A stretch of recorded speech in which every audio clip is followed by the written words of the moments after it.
Hey you, get on the stick. Yo, bring it.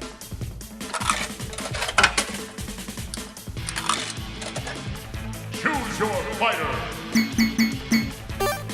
Yeah. How's it going, lads? Fight.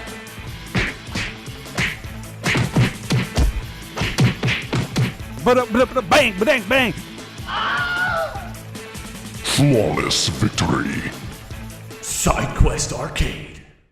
OBS is recording. Okay, we good. I'll let go first. Yeah, Bryce, I'll clap then me. first. Sure.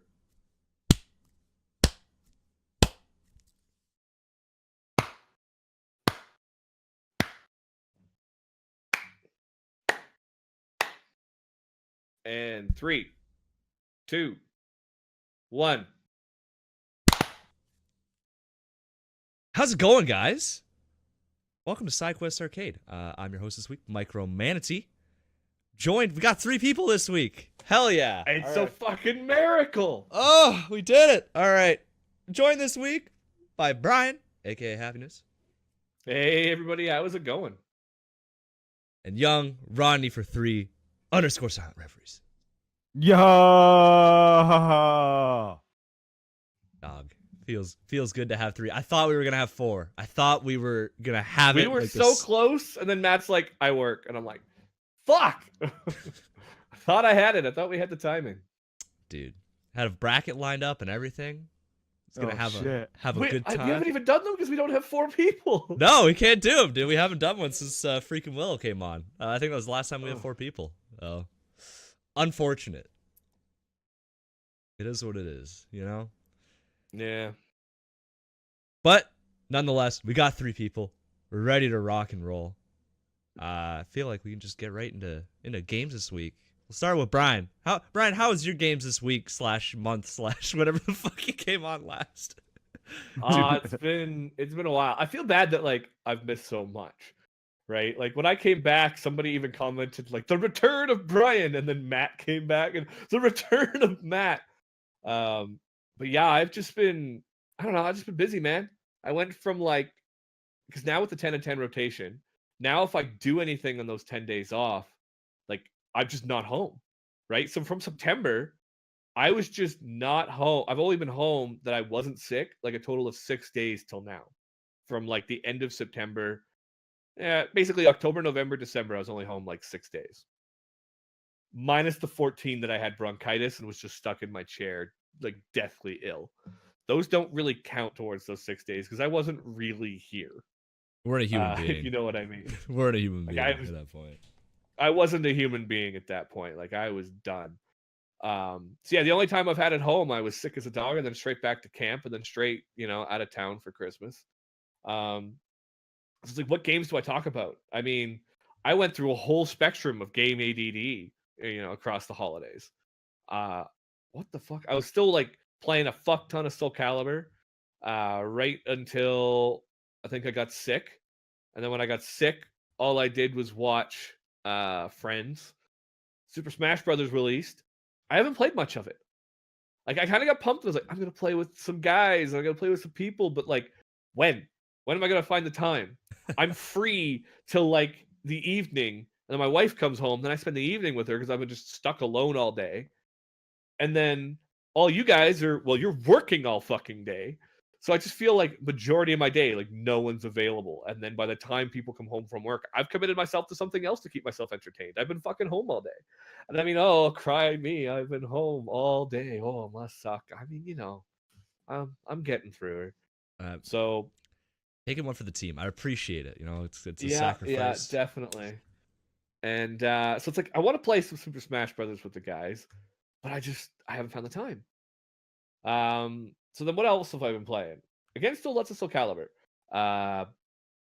Right after Christmas, Jules came over and we sat down and played Soul Calibur for like, I swear to God, like 8 hours, just like off and on, stopping for food, stopping to like rest our thumbs, stopping so Julian could go smoke a joint, shit like that. And Jules is finally catching up. I've always said that he kind of like, gets pretty good as he kind of gets warming up. He takes advice very well. So I went from like, a solid 90 to 10 win ratio to close to 60-40. And when he plays Sung Mina, like the two characters I've been playing the most are Mitsurugi and Zasalamel, and they're super close range characters. And then Sung Mina is like the longest range bitch in the game. I say bitch because some of the moves she does, you're just like, oh, Basically, serious. projectile spamming. Basically. That's Soul Calibur equivalent, yeah. So you're trying to get in, but so he's coming over again, probably going to show up mid-recording, actually. And we're probably going to play Soul Calibur again all night. Then What about your at buddy Christmas- Richard? Has he been playing? No, I fucking bought him the game and he hasn't fucking touched it. Fuck you, Richard. Yeah, whatever. It Play was the his game. birthday present, so like I don't feel that bad. All right, he did want it for his birthday. Everybody I was friends with in high school, which I didn't keep in touch with most of them, they've all moved out of Kamloops.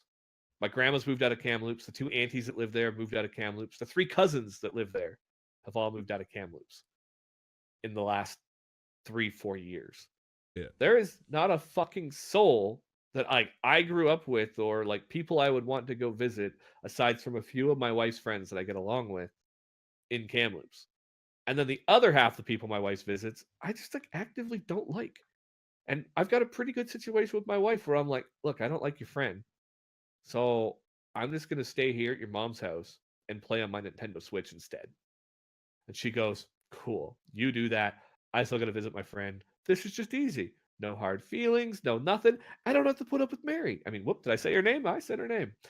And Fucking Mary. Fucking Mary getting called out. I mean, I made the joke to 100 people, even to my wife, and she's just like, whatever. She knows I actively don't like being around her. And played a ton of that. And I came home and I was like, this game is so good. I'm going to keep playing it. And then instead I bought all Final Fantasy 7 through 10. And I've been playing Final Fantasy 7 for the last 4 days. Just decided to replay it. I know I said I'm not a nostalgic person and I'm playing it and I'm questioning how well this game holds up. There's definitely a lot of parts that it's like, I find a lot of old games, especially prior to voice over, that like if you actually were to voice over the exact lines written, it's not a very coherent conversation. It's very jumpy and piecey, but something about when you read it, it makes sense. They also speak a lot less when it's not voiced over. And a lot of the maps are smaller than I remember, and there's a lot of little things. I'm just playing on Steam. How does That's it. somebody in 2019 get and pick up Final Fantasy if they've never played any Final Fantasy before? Because hearing the title, coming out next month, Final Fantasy 619. Well, I've never played the first 619. Guess I can't start now. Like, how do new players start? There's absolutely no connection between the Final Fantasies. Hmm. They're just I think some of the old ones, like there might have been a connection between 1 and 2, I think, or am I thinking of Fire Emblem? But otherwise, they're entirely standalone games, and many of them have there's still basic concepts that exist, and there's still basic like spell stuff that typically transfers between game to game, but like it's not that hard to understand. You're like, am I casting Bolt or Bolt 2, which is how it's spelt in this one, or am I casting Fire or Fire 2 or Fire, right? Like it's a fire spell, it's a plant creature. I'm probably going to do bonus damage. Concepts like that generally transfer. And then anything else that's unique and different for that one is taught to you in the game. So there's literally nothing really kind of holding you back from doing it. Anything you need to know will be taught. And then if you've ever played, have you ever played many JRPGs? No, 0. Okay. I don't know if it's a genre for you, but I don't think it is. I just, that's one thing that's always like crossed my mind. If I was going to consider one, like that's always like prevented me from even thinking about it for a second. Like if I was to suggest one, and it's probably because it's my favorite, I'd probably lean towards Final Fantasy X. It's one of the first, or if not the first, that's fully voice acted. Yes, there's a few awkward scenes, but to be fair, it was a PlayStation 2 game that introduced voice acting for like the first time. What does Uh, awkward scene mean? There's one particularly awkward scene, like 10 hours into the game, where they do like it's like a famous scene for being awkward, where they're Hmm. trying to like the premise of Final Fantasy X is just like the characters are really stressed. Like one of the main characters is basically going on a journey of literal self-sacrifice, and a bunch of the people with her are guardians, and at the end of the journey she's supposed to die, which is like it, but she knows this going in. But with her sacrifice, she gives the entire planet peace from this monster that is fucking up everything for about a good 10 to 15 years, and they call it the calm. Otherwise, without the calm, you are living in constant fear of death from this monster. And the main character doesn't know at this time that this journey that he is helping her go through will result in her death. He has no idea. And there's this scene, and they stop, and you could tell she's like stressed out because there's a lot more going on than is even her going through this pilgrimage. And he has this really awkward scene where he's just like, just laugh, just force a laugh. And it has the most awkward voice acting where the laugh they let out is literally like, ha ha ha ha, and you're like, oh my god.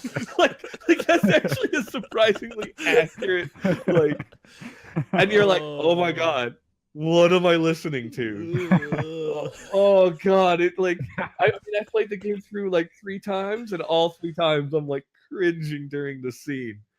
But you know, aside from that, you know, it's really great. It's got a good love story, and it's got a good conclusion, and it's got its typical Final Fantasy convoluted nonsense, and good combat system for JRPGs. I'd probably recommend 10. Don't go into It holds 10 the too test of unless you're time. really into waifus, though. I'm not on that level yet to Not have on that level? waifus. No, He's a lower level weeb, if we're gonna put a name on cartoon watcher. it. Weeb. Yeah. Anyway. You can I, watch. th- You can I play think 10 and if you're I fine. ever like try to give JRPGs a shot, I think just by nature I have to play Chrono Trigger first. See, Chrono Trigger's great because you can play it on your phone, so you can Oh, you literally like can? play it. Yeah. Hmm. Like it's on an iPhone. I did it like 7 years ago. Played it, beat it. That's a good one to start at too, actually. Again, though, it's kind of got that Super Nintendo dialogue where it's like, I don't know if they're just saving on data space because, you know, small cartridges, but playing Mhm. old school games, I realize like how much is just kind of inferred and not said.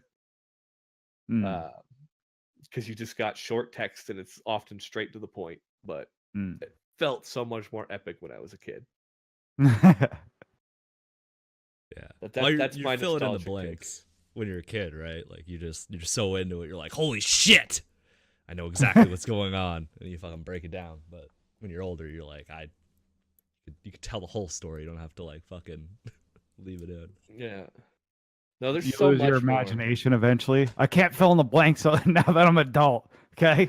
You can still fill in the blanks. I just like I've gotten used to a level of like modern gaming storytelling, and like Mhm. how much faster sometimes dialogue can come out, like as it's talking or like all the other animations. When you just have characters standing still, and like the entirety of what needs to happen exchanges in like 10 lines of text. You're like, huh? I don't remember it being so short. This conversation, like. They were just more efficient back then. Now I got all these long-winded villains. Gotta tell you my whole plan back in the day. I'm a Yeah. bad guy. I'm gonna kill you. All right, dope. Let's fight it out. But Easy.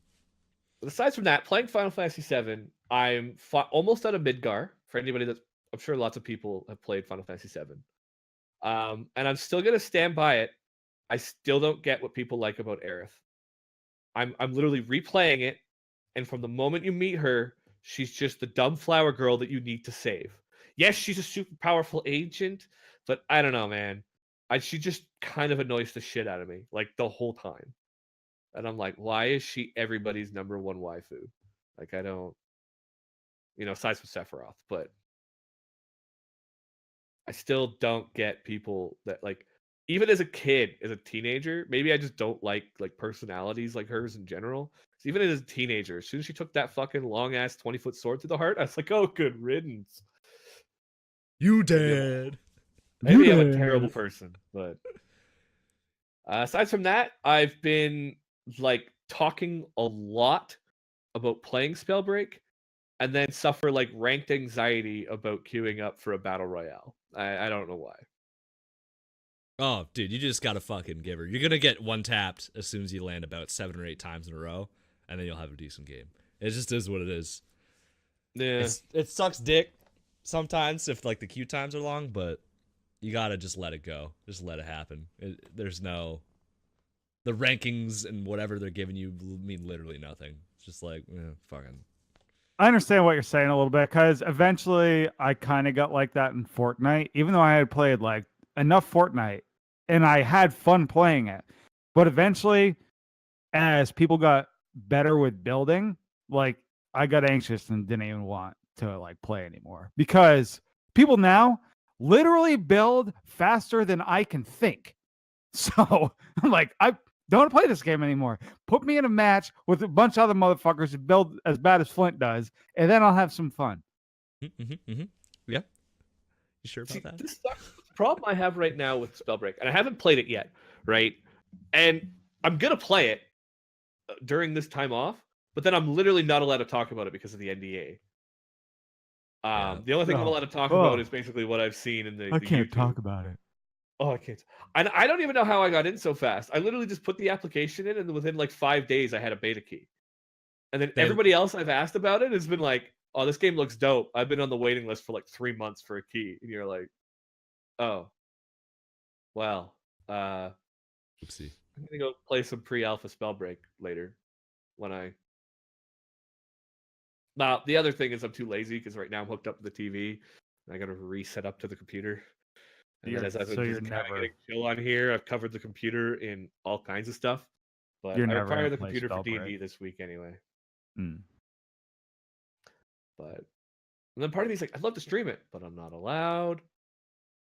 I don't know. It looks sweet as shit though. Like I don't care about the battle royale genre, but then all of a sudden Spellbreak, and it's like for like those that don't know what Spellbreak is, it's in pre-alpha. You can buy into it, or you can just sign up for the beta key. But their buying in is not like the $20 I paid to get the Smite. It's like starting at $60 buy-in, and you're like, that's not a cheap pre-alpha buy-in, like at all. And I think it's 60 USD or is it 60 Canadian? I can't remember. 60 Canadian. I just looked at it. Okay, Yeah. yeah. So it's like that's kind of pricey for pre-alpha.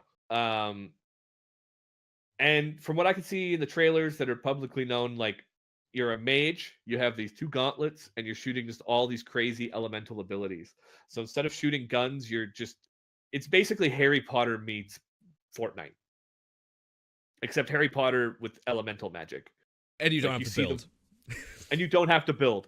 But then like there's a lot of like aerial combat, it looks like too. Like there's a class or whatever, like a gauntlet that has wind, and they'll like shoot wind at their feet to like fly up in the air, and then they're floating and then just like raining like ice shots or fireballs down at people, and or they're throwing giant toxic clouds to like draw people out, and there's all kinds of crazy shit.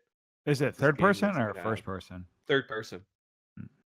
So it's kind of got an art style similar to Smite with a bit of that cartoony look, almost like Fortnite in a sense too, but not as cartoony and goofy as Fortnite. Hmm. I don't know if there's much for skins or anything yet, but then yeah, instead of shooting guns, it's a little bit more like Smite where you're like firing abilities at people. But then it's more fast paced than Smite because it's actually 3D. People are flying up in the air. You know, it's not just your linear 2D game, but through a third person vision. The cooldowns look faster, and it just looks like a much faster paced like combat, but not as fast paced as like a PUBG. Oh, I just got shot like 3 times from a corner that I didn't see. Like I like the kind of games where you can react. Like Smite, you got shot. They have the advantage because they started, but you could still like fight back. And yeah, it looks really sweet. There's like a video. A lot of the videos you see always seem to show the ice mage, and the ice mage can shoot like abilities on the ground, and then the ability, or they leave a trail of ice. but then when they run on the trail of ice, the ice mage runs faster. Or I watched abilities where a fire mage was like throwing fireballs that was lighting the grass on fire, but because he's a fire mage, he's healing in his own fire on the ground. So then he's like lighting the grass on fire and then standing in the fire to get like healing over time, while then also like firing up at people that are flying through the sky. But it's not like a fly like Superman fly. It's just more of like a get way high up in the air and then a fair bit of aerial control as you fall. You know, Buzz Lightyear style, falling with style. But I can't wait to try it when I get off my lazy ass and actually set up my system. But yeah, that's been my month in bits and pieces. it's been a weird month. There you go. Young Bryce, how's your time been? I heard you actually played some video games. I heard it happen. I'm hurting right now. I'm hurting. I'm starting to feel better. I'm starting to feel a little bit better now. We've been sitting here chatting for a little bit. I think this is what I needed. Needed to get off the couch. I was hurting. Yeah. I played some Town of Salem this week. I played a lot of Throne of Lies before, then Town of Salem was on sale. So I got it. It's fun. I'm still like getting used to the classes and everything. And this type of game, it's tough to do well in if you don't know the classes because the game's based on lying. So I can't really lie. Like I got put in jail and I was an evil class. I was a serial killer. And the jailer's like, "What's your class?" And I just didn't say anything. So he killed me. But Oops. in Town of Salem, the cool thing, at least this time, if the jailer kills the serial killer, the jailer then dies too. So I'm like, yeah, who wins this time, idiot? But, Apparently, Checkmate, loser. So yeah, then last night I streamed a little bit. We had got home, the wife wanted to play Mario Party. So I set it all up. We were about to play, making our first little rolls or whatever, and then she answers the phone and is on the phone for 2 hours. So I just sat there. And like, isn't that the worst? Because like every time you'll probably turn to her too, and she's just gonna be like, "Just 1 minute, just like 5 more minutes, just like 5 more minutes," and you're like, yeah. She looked at me and cool. like rolled her head and was like, did the little chat. Like the other person on the phone is the one doing all the talking. I'm like, well, you know, like you can hang the phone up, right? You can't blame how long you're on the phone, but on the other person, just be like, all right, well, gotta go. See you later. It's equally your fault. So I proceeded to get pretty fucking boneless while I was sitting there waiting for her to get off the phone. By the time she got off the phone, she was hungry. Didn't want to play Mario Party anymore. So I'm like, oh, okay. All right. Could have just let me know. I've been sitting. Yeah. I was just sitting there. There I was. So there I was. And so then I came back, was feeling pretty good, feeling boneless. Fucking Nev was giving me shit about not streaming. A couple other noob idiots in Discord were too. It's like, fine, I'll fire it up. I played some game called fucking Chocolate Colot, KHOLAT. Colot. Yeah. You just walk around and look for stuff. Yes. It's a walking game, which I don't mind walking games. A lot of them are it's more about the story, the environment. You can chill out, have a couple beers. This game, I don't understand what the fuck is going on. You have a map, you have a compass, and you walk around in the fucking dark. It's snowing. There's these fucking invisible dudes who grab you and shit like that. And you just walk around.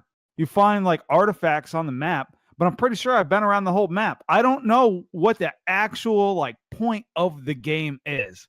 So a lot of walk-in simulators, it tells a story like, oh, this fucking guy. There's one, forget the name of the game. You basically wake up in a house and the dude doesn't remember anything. So you go through the house looking at artifacts, and the whole point of the game, and then, spoiler, you find out dude killed his family. and that's what he remembers.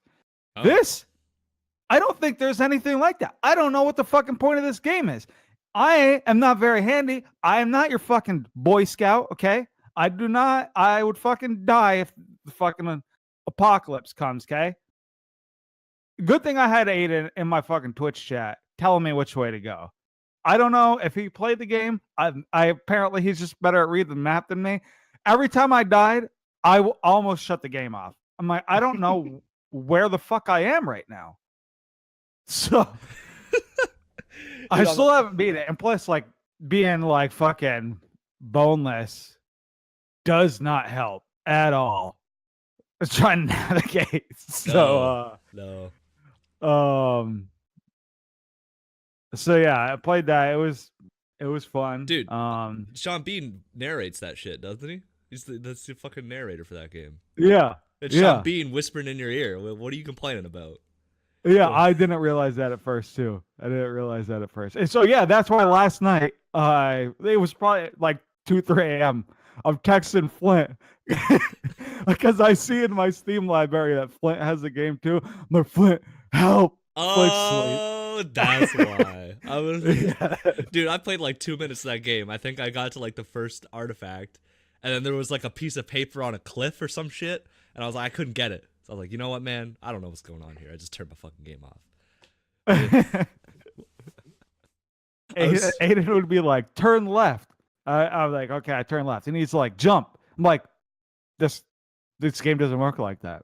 There's no jumping. There's only walking and clicking E to read things.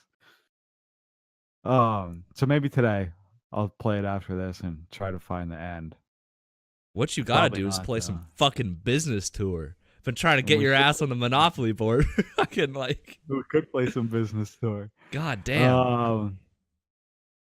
I bought Jurassic World Evolution during like the winter sale thing or whatever this New Year's sale pass thing was. So that's pretty fun. I only played it for like an hour so far. But I feel like that's a game I may get addicted to. Have you guys played that at all or seen it? Which game? Jurassic World Evolution. It's like Roller Coaster Tycoon, but oh, it's like a Roller Coaster Tycoon type game. except dinosaurs. Yeah. Ooh. I was like, Hell yeah. I was like, really? Is it gonna be like? Are you gonna run around in heels, running away from like a T-Rex? But okay, no, it's different than I thought. Yeah. It's actually good. Yeah, Jeff Goldblum like is in it, like his own voice. I don't think Chris Pratt's character is actually him, but I've only heard him speak once so far, so I'm not 100% sure on that. But Jeff Goldblum, OP. Other than that, watching cartoons. Are you almost done, Naruto? No, You I'm still like got a stuck. lot. I'm stuck in a filler, like 20 episodes straight filler right now. So I'll watch an episode and be like, okay, well, I'll watch another one tomorrow maybe. See, that's the benefit of the manga. The filler only did the isn't manga. as bad right now because the war is going on. So at least the filler is like the war shit too. It's not like, because the last like 20 episode filler I hit, it was basically regular Naruto episodes in Shippuden. I literally just saw this. I mean, granted, because I watching the whole shit all together, right? But I think even when you're watching it week to week, when you hit those filler episodes, you're mad because you're like, progress the fucking story. yeah, The only Yeah. filler I didn't mind was the Kakashi Gaiden arc, where it like looked back at when Kakashi became a Jonin, and it showed like Obito and Rin, and that was actually a filler they did in the manga. Mm. I think they did it between Naruto and Naruto Shippuden. Although in the manga they don't actually separate it into Shippuden. It's just Yeah, Naruto I've and seen Naruto. some of that. I don't know if I've seen all of it yet, but I've seen enough to like know that's how. Like it's basically how got his Kakashi eyeball. got his eye. Yeah, I've seen that. Yeah, That's where it ends. I don't know if there's something because I still don't know whatever happened to the girl. It all is important to the story. Yeah, I'm sure. You'll sure I'll figure it find all out in the 400 episode. The 400 episodes I have left. I mean, honest to God, you almost got to feel proud when you finish that. Or you're You just going to be do. like, what the fuck do I do now?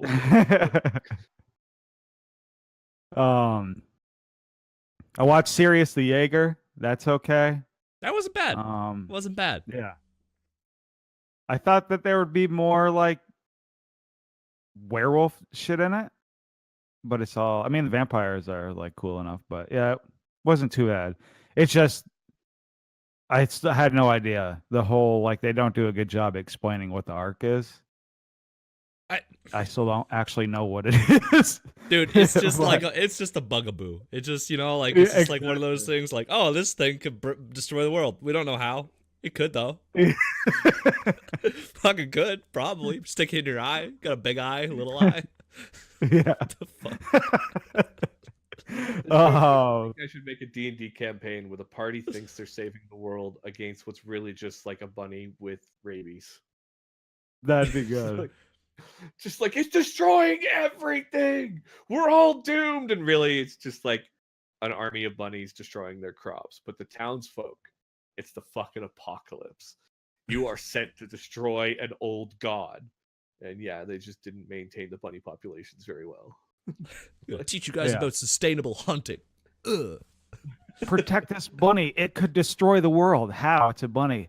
I don't know, but protect it. Then we're not going to explain anything. Don't Okay. worry. Your whole village died because like this thing, you put it in your eye, and then like, we don't know what happens after that. But you don't want to know. Could be Yeah, anything. you don't want I watched Children of the Whales. Not good. Do not recommend that one. And right now I'm watching Last Hope. It's like it's the first mech cartoon that I've watched. Mm. I don't think it's that good so far. Deep dive. Okay, a little bit. I But think this is everybody always points to Gundam Wing as really like the only or one of the only good mech ones. I mean, I guess there's some other good ones, but Gurren I watched Lagann says hello, Brian. I never watched Gurren Lagann. But is Gurren Lagann the one that I'm thinking of where it just keeps escalating Yes, to like to the point 100%. of insanity where like Yes. it's trying to be I don't want to say a mockery, what's the word I'm looking for? Satire on the whole like mech series as it just keeps escalating to the point of like wielding swords made of galaxies or some shit I was hearing. Yeah. That was some good And shit. so like I've heard it's good, but to me that also just makes me think of like One Punch Man that like it just I don't get the enjoyment. Like I get that it's satire and I get that it's whatever and some of the fight scenes can be kind of crazy, but like I don't know, dude. I They get take it more- seriously. It's not like tongue in cheek like One Punch Man where he just like Saitama just walks into a room and wins the fight. It's like as they scale up, the enemies also scale up. So they're always like equally matched, and then you're just like but there is that just bullshit of like knowing I that, like, believe where they and then, start like, from. get better.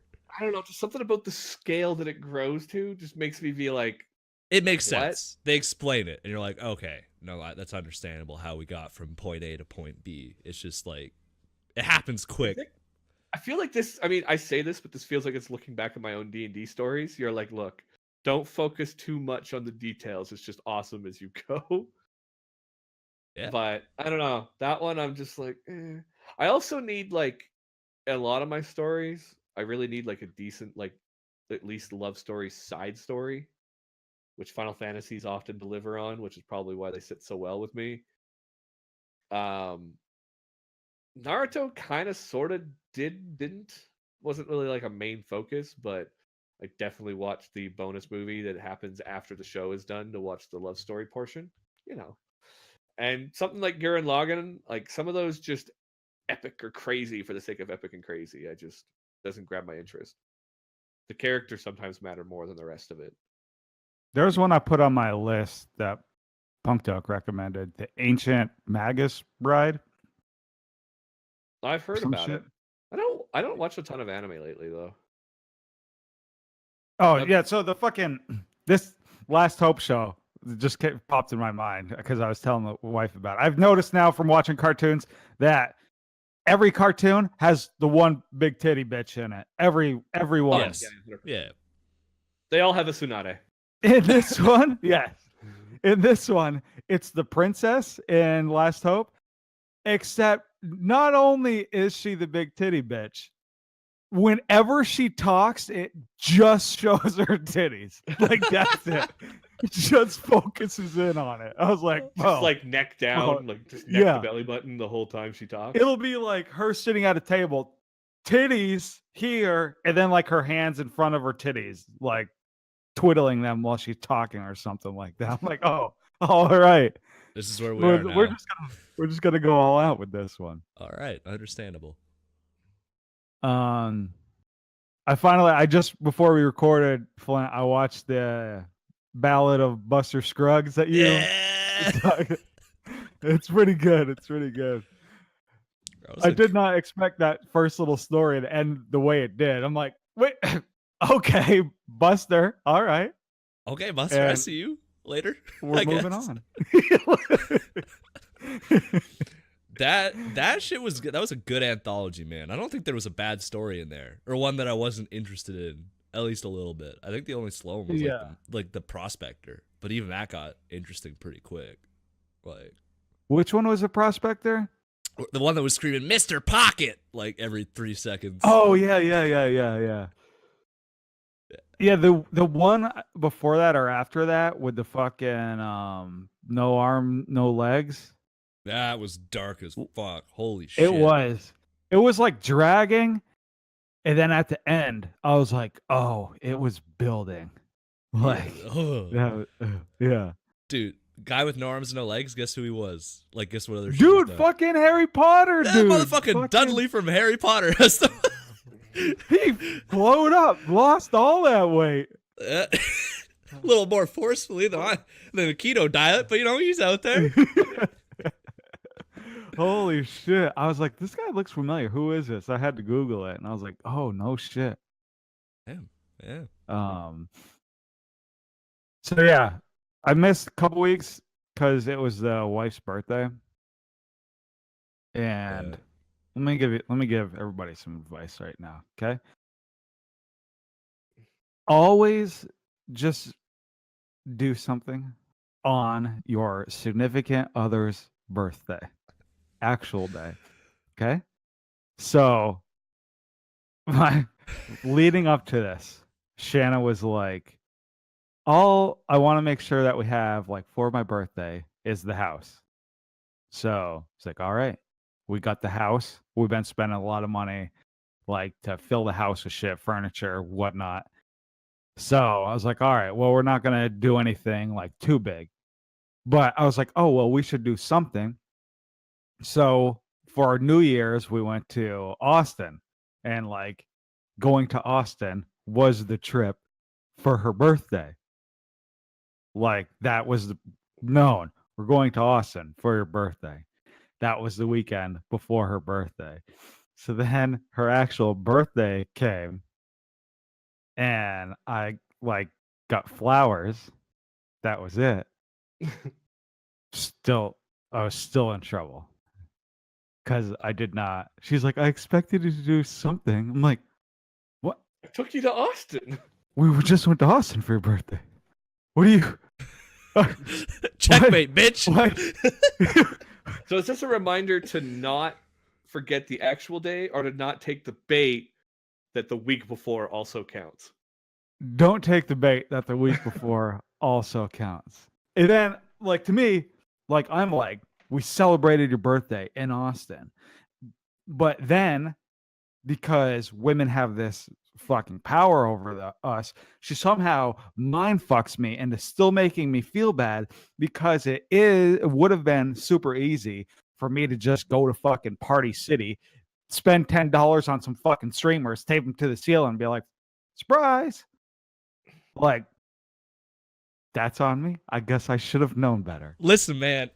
My thing is she was leading up to this saying, I don't want anything except the house. If you say you don't want anything on your birthday, you got to hold that L if you get nothing. All right, we'll play this mind fucking none of that. None of that. Flint, that sounds great. But This is you're a single man's opinion, okay? But I'm laying it out. I'm laying it out, okay? People ask me, what do you want for your birthday? I say, I'm not really looking for too much. You know what I get? Fuck all. And then I'm like, bueno. That's exactly what I wanted. Leave me alone. Let me play video games. We're Gucci. If so, like, I mean, like, I've had girlfriends in the past do the same thing. I don't want anything. Well, you fucking ain't getting anything then. Sorry. Yeah. I'll be in the doghouse for 3 to 4 days. I don't give a shit. You're not getting anything. That's what you said. Can't. So I gave yesterday, you exactly what you asked for. I feel bad. so Sorry, that was guys. last weekend. Her birthday was last weekend. Yesterday, I spent like all day. I fucking went to Party City, got balloons, and just so when she got home, like, surprise! It's a week late, but ta-da! Happy birthday! That's a real surprise, though. Should never see that coming. It's a week later. Yeah, I was like, What? I was like, this is part of my plan the whole time. You just thought I forgot to do something on her birthday. How'd you take that one?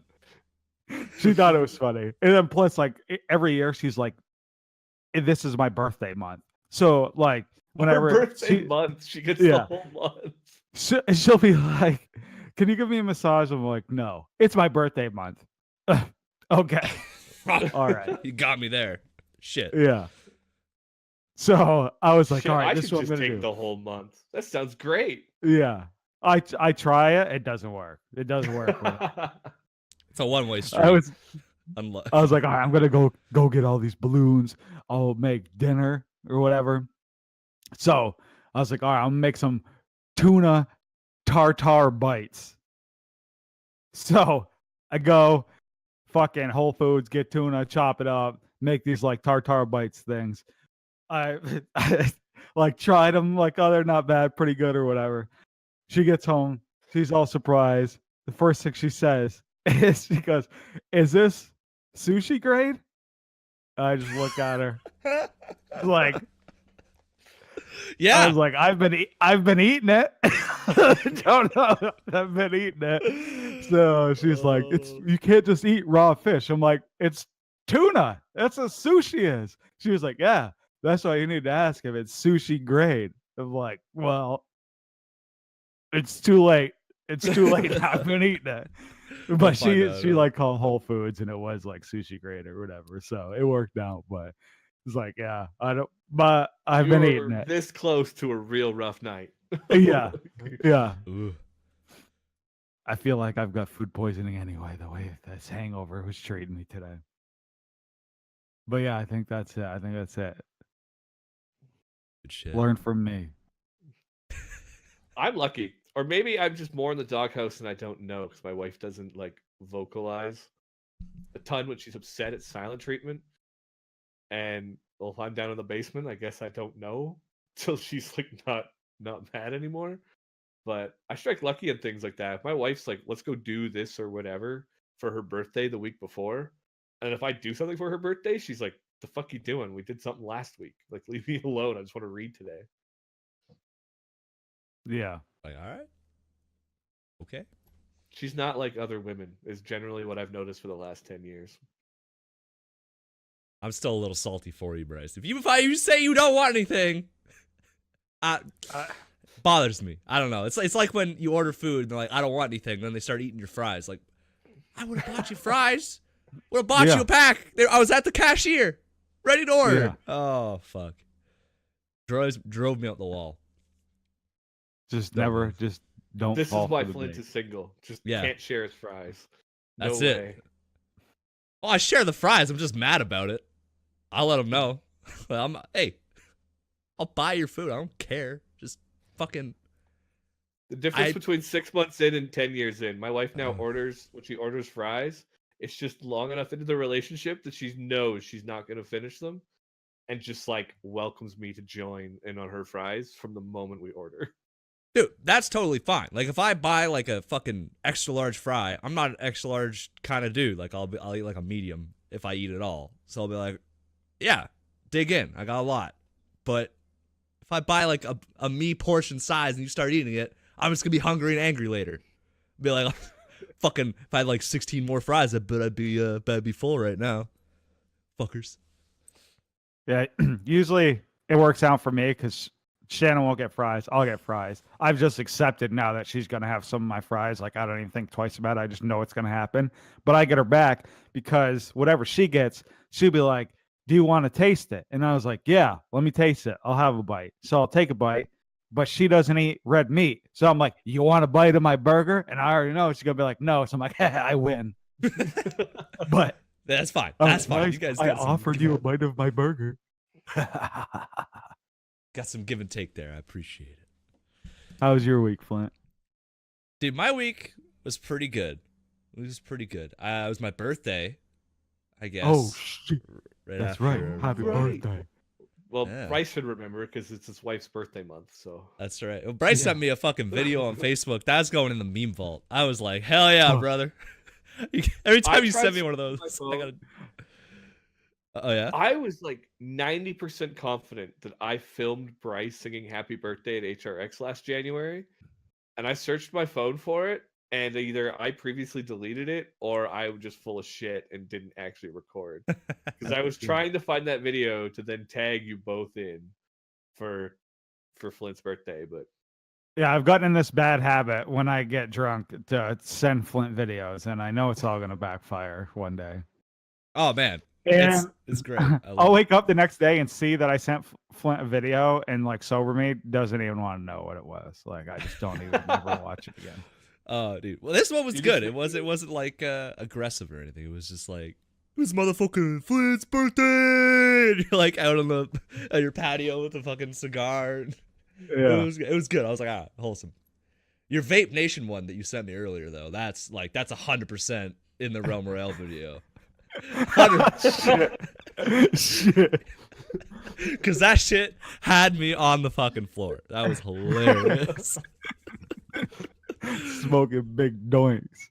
Big doinks and Amish. Oh, it was so good. Oh shit. Yeah. So that was good. I had some beers, sent it a little bit. But during the day I was like basically just playing video games, and then went out, did some shooting. That was kind of fun.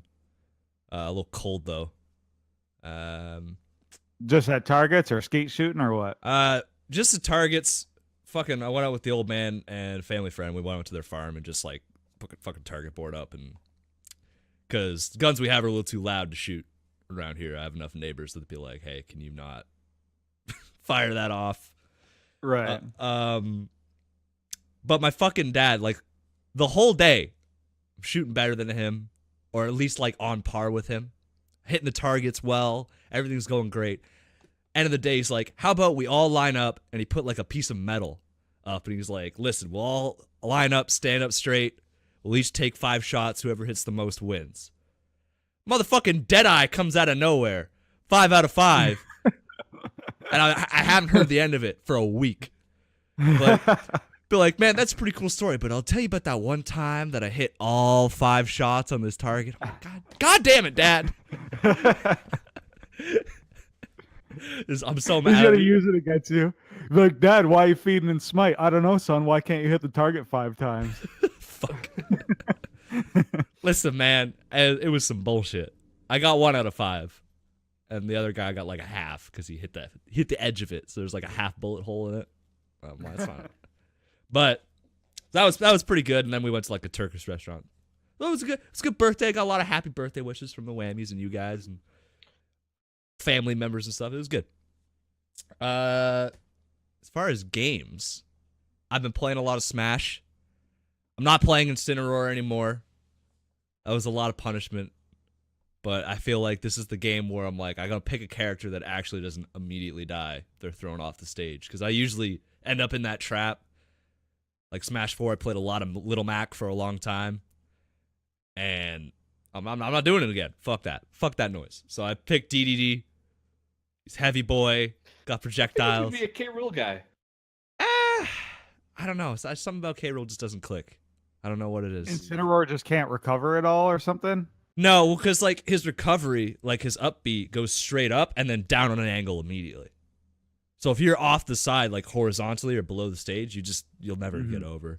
It sucks. So you have like 2 or 3 ways you can recover. And once people know that, they're just like camping you. So like they'll throw me off at like 5% and then just tap me so that my fucking up P doesn't work. Pain in the ass. I was like, fuck that. I'm not doing that. DD's got 5 jumps, a fucking up B, throw corners out, and I'll be at like 200% online. I'm still living. Hit me. I'm coming back. Don't worry. Penguin's on his way. Got the hammer. So that's been pretty dope. I haven't played a whole lot of Smite. I heard King Arthur busted the fucking game, and I was like, you know what? I'm not interested. No thanks. Oh man, that's not a world I miss. No, it's nice to like be able to walk away. Just be like, you know what, man? Don't feel like it. I don't have to play it. Fuck it. Fuck it. I know they've released like 3 patches or like a patch and 2 hotfixes, which is kind of crazy. Think about it. So it's getting better, but I haven't played any. And fuck, what was the other game I was playing a lot of? Can't remember. Played some Call of Duty. Huniepop? Nope, didn't play Huniepop. Oh shit. Huniepop 2 then. No, I haven't played Huniepop 2 either. I know it's coming, but I'm not playing it. You got your pre-order in? No. Unless they want to send me a sponsored copy, I'm not fucking playing that game. Not happening. What if I send you a sponsored copy? Uh-oh. I'll do a Let's Play. Huniepop. Throw it up on the YouTube channel. We have this here. We have the Guess technology. what's gonna happen now, Flynn? Someone's going to fucking find my Steam name, send me a Huniepop copy. It's going to be horrible. I'm gonna find your Steam name and send you a Huniepop 2 copy. Fuck. Oh, man. You just said you'll fucking do a Let's Play on it. I'm holding you to it. This is money well spent. Oh, no. I'll do it, Chief. Oh, that's pretty good. I played D&D. That's it.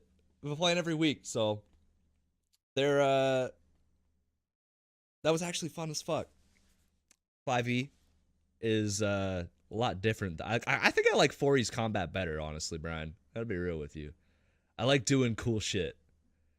Cause That's why I switched to 4E for this campaign. Man, sometimes in 5e, I'm like, because my other campaign that I stopped going to, I was playing a warlock, and it was like, I'm just gonna do the same attack every turn on repeat until this encounter's over, because there's no point in doing anything differently as far as like damage goes. Yep. And I'm playing a monk right now, and it's like, well, I have a staff. I'm gonna hit him with my staff every fucking turn. So it makes the combat a lot less like, oh shit. It's more like, oh yeah. But those guys are more in it for the RP, so it's fine. So wait, you quit the one that had the DM that was just like, I will not have people like, what was the term he used? I won't have any like fucking, it was like wishy-washy or something. The way he said it, he was like, he didn't want anyone just like fucking ghosting him. He wanted committed people. Ghosted you all. And then he ghosted us, yeah. So that campaign's still going, but I just stopped playing. Fuck it. And then you joined a different one? Same people had a game Thursday nights at like 9 p.m. or some shit. And they're like, do you want to be on that? I'm like, yeah, whatever. Because they're like, we're going to do like 6-week bricks. So if you need to miss one, you can just drop out. I'm like, all right, dope. That's way more my speed. But those, like, that group is like, has a dedicated DM that's like interested in doing it. And he's like, I don't care if you stay or leave. It's whatever. I'm not going to like fucking scream at you for ghosting. And they're all like, they're more into the role-playing side of it. So they're all like, everyone's putting on goofy accents and shit. It's like, I enjoy doing, so I'm having fun with that. I'm looking forward to playing this Friday, man. It's been like a cool 3 months. Like since my work schedule changed, and then because it was like work, then Prince George, then work, then Atlanta, then work, then sick, then work, then Kamloops for Christmas. And it's like, it's the first fucking time we can actually play in 3 months. We've canceled like I've canceled 3 sessions because my life wouldn't allow it. And we're finally going to play again on Friday. And I am fucking so excited. Tyler, or the Gaming Otaku's quit. He says it didn't really work out for him. But my buddy Richard, he's going to come play. Richard's fun. He doesn't have a ton of experience. The really only campaign he's ever played in was an older campaign of mine before I did any of the stuff that you're kind of used to now. When I was like first learning, like he joined in on like the 5th session I ever DM'd, and then played with me for a year. And but the thing I love about Richard is Richard reacts. So he's like super fun to DM for. Like his energy really like permeates the group, and his like laughter, he like gets really into it. His RP, he's kind of new, he's kind of fresh to it, but Yeah. I just find, I mean, I've been friends with him for a long time, right? He was best man at my wedding, I was best man at his, and I'm pumped. We're gonna be rolling a character here soon. I don't know what he's gonna do, but he comes up with some fun stuff. I got some nifty ideas. I am starting to struggle with what I always struggle with as a DM, which is I've put too many characters in play, and I don't know how to handle the story with so many moving parts now. And I'm like, okay, I just need to kill off some moving parts to get the story a little more on track. Yeah. You know who you could kill off? Not me. Hey, Bryce, you ever gonna join? You said you were interested there for a while, and then everything went to hell. I was just thinking about it again right now as you were talking, but I didn't want to say no. anything. Oh shit. I could probably swing it. I mean, who do we have? Like, we got Flint, Aiden, Fiona, Josh, and Flint, Aiden, Fiona, Josh. Richard's now joining, and then Andrew sorta sometimes makes it. Yeah. I think he's making coming it this one. time. Yeah, he's making it this time, He's I think. coming this time, yeah. Dude, I mean, I could always swing another one if you wanted, Bryce. this might be the first session I don't have to run 2 characters, and I think like 4 months. Yeah. This is gonna be If so cool. Oh man. Andrew makes it, that'll make your life so much easier. Fiona's gonna be here. Oh my god. I don't know how Tyler's gonna leave. He's just gonna disappear. You don't have to control him. I'm not gonna kill him off because I did leave it open for him to like come back. Yeah. So it's like I'm not gonna just be like, well, you took off, so your character's dead. Time to re-roll. If he's ever just like, I really wish I didn't quit. But Yeah. I think for him too, it's just been like 3 months since we played, and he's probably just like, yeah, fuck it. Like, Yeah. I'm Actually, I went into his stream the other day, and I was talking to him, and he was like, "Yeah, man, like I was having a blast hanging with you guys. Like that wasn't. I feel like if I was playing D&D with another group, I wouldn't be playing D&D." And I was like, "All right, that was understandable." Like that's what he told me. He was like he was having fun chilling, having fun hanging with us, but like he didn't think D&D was for him. He's more of a Borderlands man. You know what I'm saying? Looking for action and adventure. it's a slower pace for sure. Yeah. Different pace. I do things differently though too than other DMs. Like even when I was doing 5e, I was doing wild shit like that you've seen. Like how many times have I just like made up new rules for a session? Exactly. That's always been my style. But I'm super pumped. The problem is I got a million ideas and I have to choose one for Friday. That's it. It's also been so long. I kind of want to try to find a way to have this session like start with a bang to kind of kick it off again. So really got to put some thought into it. Yeah. That's like, I hate might to get you just, this like- game, Flint, called Blood and Bikinis. what? How about that? What? Wait a minute. We're talking about wholesome Dungeons and Dragons here. What the? What? This is inspiring for the next session. Oh, Blood and no. Bikini. Oh no! What is the game? Hold on. I'm afraid to Google this. I'm gonna get taken to fucking by Juicy Melons Incorporated. Come on, Bryce. Come on. Is it on Steam? Oh, it's 40% Yeah, it's off on right now Steam. too. Oh no. Oh no! This is see a fucking RPG Maker game. What? Yeah, there's the screenshots for the game. Just says, "Here, take my bikini." I wish I'd have the confidence to show my naked breasts like Laura does. Fucking Laura, you slut. Oh no. This game sounds right up Flint's alley. How did this become my alley? What? What the It's fuck? your alley at the start of Huniepop, dude. Oh shit. Little did you know, sharing that story would curse you for the Dude. remainder. Oh. Everyone's like, what is this? Save the world and find the girl of your dreams among 8 hot candidates in this sexy zombie invasion style RPG adventure. Oh my fucking god. I feel like this is not stream safe for Flint. I mean, it's offline, so I could stream it, but I think I get banned on Twitch. I'm looking at this. Oh my god. That's some shit, bro. Don't send me titty games on Steam. Don't do it. To be fair, we're teasing Flint about this, but how during the middle of recording did Bryce find this? What I are was- you doing? Do you search I Steam was What titty are you games? doing? I do Steam here? Titty Games. I was looking to see if Huniepop was actually out yet, and I was gonna buy it for Flint now while we were recording. Oh, It wasn't up there. It wasn't up there, but the Titty Zombie game was up there. That's true. Okay, that's an excusable reason to find this. I was just like, how do you end up here? What are you Googling while we're recording? You're looking into some shit. Where the fuck? Okay. What the fuck? All right. I was gonna tell you guys about some cool animes that I've been watching, but you know what? I'm just moving on. yeah. We've already talked enough about bikini girls and Holy taking- shit. Yeah. I didn't hear about your anime list, That which I'm sure consists of those as well. no. I'm on a fantasy kick right now. It's all right. You're Okay. a total harem anime guy, I can tell. What the fuck? I'm out here living my life, Brian. I'm out here living my life. God damn. Unlucky. Unlucky. All right. If there ain't Let's- 5 to choose from, Flint's just not playing. Listen, I played Mass Effect because of the choice. Like, if I'm going to play a titty game, I might as well have the choice too, you know? Know what I'm saying? Oh, We gotta fuck. start Flint's YouTube career off right. Just a harem anime reviewer. Yeah, that'll bring the Games crowd in. and shows. Yeah. And then I'll yeah. release a montage and be like, no, go back to the titties. What are you doing? Back here. All right. It's $1 million idea, my dude. Yeah, that's it. X2. What do you got for us over there, Flint? I got a couple tales. I feel like we can knock this one quickly out of the park for Brian's sake. Fucking the Olympians and the Arena of Champions, whatever the fuck Paladins is called.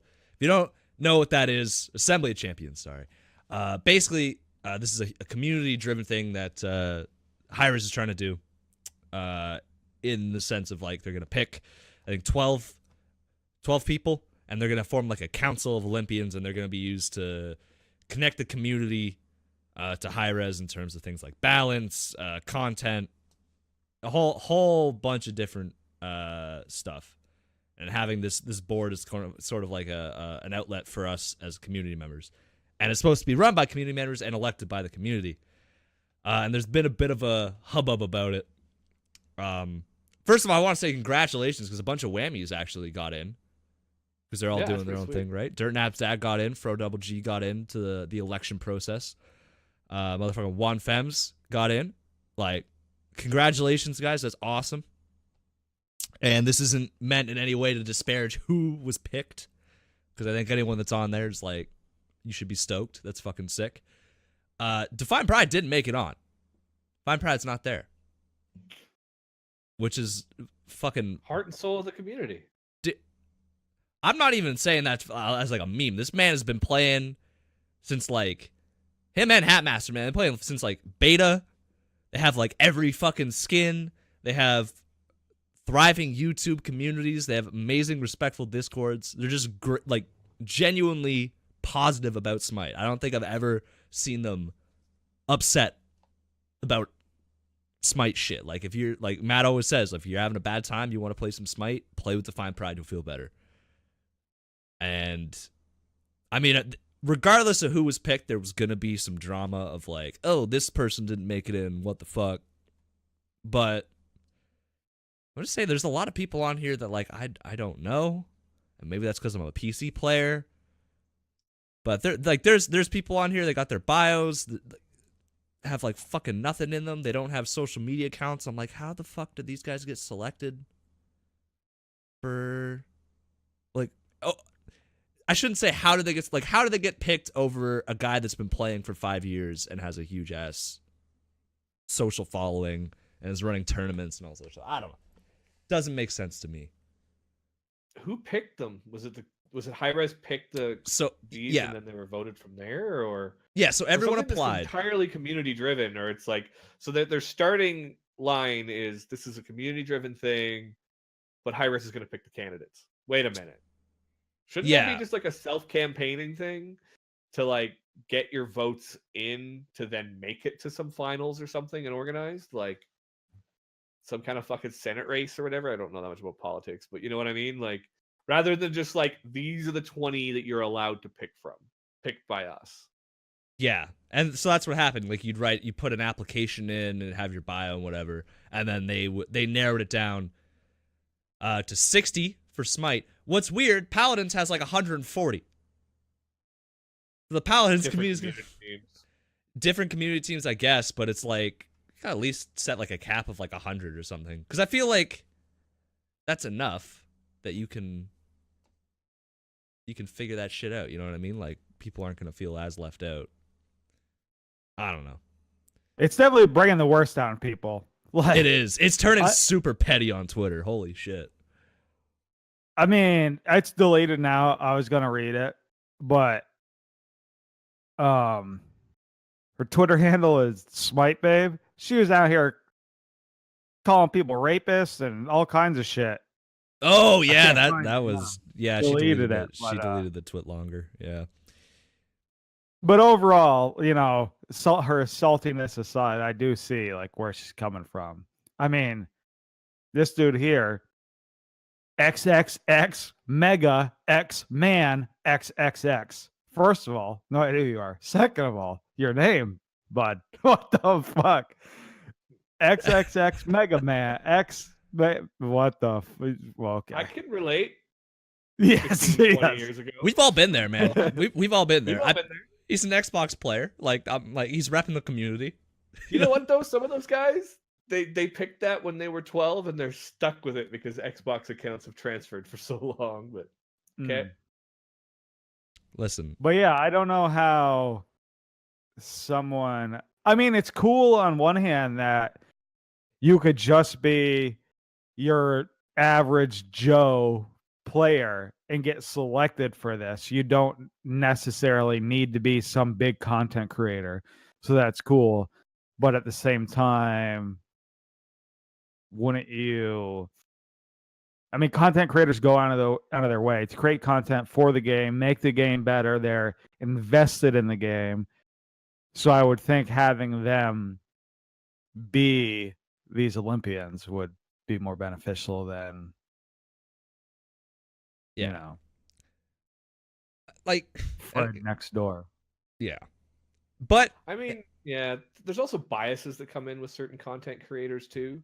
Like I think a program, like I could see the need, but then as much as it's about the content like as you were saying, like the content creators are involved. They've dedicated a large amount of their life to the game. You could say there's a certain amount of, like a large amount of passion that could be expected because of that. And then you have guys, you know, your average person that it's just like, well, I'm not hugely known, but I could have huge benefit. It's like, yeah, they could, but okay, so maybe Hi-Res was trying to do this like mix and matching, but as soon as you put it to a vote, it's going to be popular vote, right? You know, it doesn't take long before somebody with a following says, hey, I'm an Olympian, please go vote for me. You know, their following is going to carry some weight. And so even if Hi-Res didn't do that separation based on that, I mean, it's the same time too, it becomes a question of like, well, it's even if you did it by like a equivalent to a job application, Define Pride and Hatmaster should still have like, you know, seniority. the dedication, the hours. Maybe there was just so much people to choose from in the non-conquest side, because he wasn't aiming for the conquest side, right? Because he's mostly dual, or he's dual and conquest. But and like I did notice that there was a range of skill levels too. Like not every name that you saw for like conquest specific was actually like a known good player, which I think is good. I think considering that, you know, 90% of your players, you know, are in the lower skill brackets. But I don't know, it kind of makes me hum and haw. Like if I was working for Hi-Res trying to decide it, how do you keep this from just becoming a popularity contest of just giving voices to your content creators and you know, who already have their own voices and quite often can get those voices heard. Like if you don't think that they don't see some of the information that Duke Sloth has presented, they've talked how much about how they'll go seek people's opinions. I mean, Pon has literally listened to Defend Middle Lane back before he joined us, literally to seek our opinions of a recent patch. He listens to. I've seen him. I think when I saw him in person, he told me he's listened to Battlegrounds of the Gods and Split Push to seek opinions of like a new God release. You don't think they haven't seen the opinions of like Duke Sloth on some stuff? So at the same time, it's like these guys kind of already have a voice with their large following. When Hi-Rez is seeking community opinions, they're often, turn to Reddit with the cesspool that could be filled with, and they're going to turn to content creators. And then if you have this Olympian program that becomes a popularity contest, how do you get the opinions of your more average player when you have a community voted in? It's going to become a popularity contest no matter how you handle it, unless you do it all internally, which then the community can be like, well, how did they get chosen? Collusion. Yeah. I feel like they could have bumped the number up to 100. They would have avoided a lot of that, especially because they have it split between, PC, Xbox, PS4. I don't know if some of those are conquest, non-conquest. You could fairly evenly do that to 100, right? You get 33 in each. Maybe PC gets 34, something like that. Yeah, but then we could easily be having the same conversation about, we should have had 110, we should have had 120. Somebody's always going to be butthurt that they get left out. 100%. Like, people being petty and angry on Twitter and, like, saying, like, how the fuck didn't I get in? And they're mad. And they're, calling people like what that one chick was saying. I don't want to repeat it. She was saying some pretty gnarly shit, dude. But I think I remember years ago, though, like before the podcast, because Smite Babe's been around for a long time, and there was some stories that happened at a previous HRX that might be stemming some of this. Maybe I'm mistaking her with somebody else. Whatever the reason, I feel like if you're being like that on Twitter, you're kind of cementing the fact that you probably shouldn't have been selected in the first place, because you might not be as focused on the community, is more like the prestige sort of thing. But to me, that just fucking proves why Defined Pride should be in. One of the things was, I guess, one of the people who were nominated, like, went out of their way to do a witch hunt against somebody else in the community. I don't know drama and shit like that as part of the community, so I don't know who that is or who that was. But as much as her salty tweet wasn't needed, it does, like, raise a question for some people who may have been nominated for it as well. Yeah. I feel like there was some no-brainers, and I'm glad that they got, like, just random people. Or, like, they might not be random people, right? They might be people that have are a following that we don't even know about. Yeah, they could have a huge following in the console scene, and I don't want to be like, like foo-foo console players, because they make a huge part of the community, and they're super passionate, as we all know, right? Like, it's not...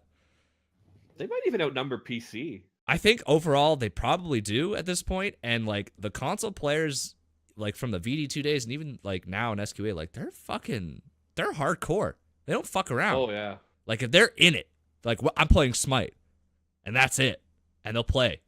So I'm super happy that they're getting a chance to represent themselves better. I'm just saying, like, I wanted my boy to find pride in. I'm gonna fucking say it. I'm gonna be one of those salty motherfuckers. That man is like a gem. How do you ignore him? And the fact that, like, I'm sure he's not happy, but he's been nothing but positive on Twitter. Or, like, people like, hey, I'm getting in, vote for me. And he's like, hey, I'm really proud of you. Good job, man. Like, that's the guy I want. It's the guy I want, like, fucking giving my opinion to Hi-Rez as, like, a community conduit, because I know he's going to listen and he's going to have a fair discussion. I don't know, man. It's silly to me. We need to You know what is Andrew silly? on more. I fucking love Andrew. He's fucking amazing, Fine dude. pride. What's silly? Bryce. Unless he's kicking me in the back at HRX. That's like the only time that I just like that I could take him or leave him. But like the rest of it, fucking awesome, dude. Man's a gem. I haven't seen him much since HRX. Like I haven't seen him online. Yeah. I need to find another multiplayer game to play with you guys. I've just been playing like single player games and then Soul Calibur. And like I need to find something. Spellbreak. Like actually. Maybe. Oh man, I hope to God. I'm actually thinking I'm gonna love it. The controls, it looks like the kind of game that I could just fuck off on my own and nuke trees with fireballs and probably have a good time. The controls look so good. Like that's the videos look to me, just like launching huge fireballs and like, oh, I don't know why I haven't played it yet. Well, I know why. It's because I bought all new camera gear and went hiking instead. But I'm gonna be playing it soon, and then I won't tell you about it because I'm not allowed. Perfect. That's excellent PBM. content for a podcast. What's up? Yeah, PBM coming in hot, dude, What's with a good take. These Olympians get exclusive avatars and titles in game, but world champions don't. Body. That's the real outrage. Yeah. That's the real. Hashtag It's outrage. like, I don't blame even the new care man. if I'm being petty about this. It's lame as hell. And it's right, you know. And like he said here too, in Smite you get one team skin for winning. In League of Legends, like you get one for every Full role. roster. Yeah. Yeah. You get they make a skin for every character used in the final game. That's I pretty thought it good. was whatever they went beast on. Is it the final game itself? I thought it was the final game, but maybe it is what they went. Well, half the time what they went beast on is what they also played the final game. Yeah, true. Yeah. Like they were known for them, but I'm pretty sure because like I think Oriana has like 4 world championship skins. Is it Mm. Oriana or is it? There's a couple of them that have like 4 or 5. Like I think this Shen year- has a couple. yeah, these characters are staples forever. You know who I would vote for as an Olympian? Who's that? Now, watch what I'm doing right here. Transonics. Mm. All right. All right. See- We'll see bang what that I out did real there? quick. Yeah, I see what you did there. Are we chasing down that level of drama? I feel like we've done enough Smite for this not Smite podcast. I just thought it was funny. We don't That need to is talk funny. about We don't have to- Transonics, Dude, but- he's gonna challenge us to a Dude, fight. we've talked more Smite drama since quitting Smite than we talked Smite drama when we were in VD. That's because we had to do patch notes every other week, Brian. Takes time.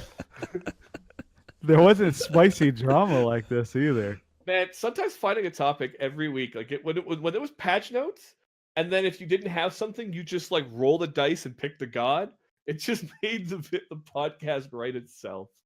That's right. But hey, stuff's happened in the real world. Look, I'm gonna say Transonics is Hi-Res's Kanye. Hi-Res Games Kanye. All right, dude's wild. I gotta be careful when I tweet. He's following me for some reason on Twitter. I don't know why. Oh, shit. He's But- waiting for that hot 1v1. He's waiting. If you guys don't know, Transonics is out here challenging people to like 1v1s. betting money matches and shit. $1,000 this, $1,000 there.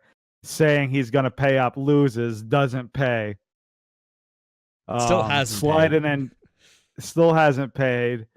Sliding in Taco's fucking DMs even after she said leave me alone. Yeah, fucking Transonics He's out on some here. shit, dude. I don't know. telling Sexy Rexy he's a nobody, saying nobody knows who he is.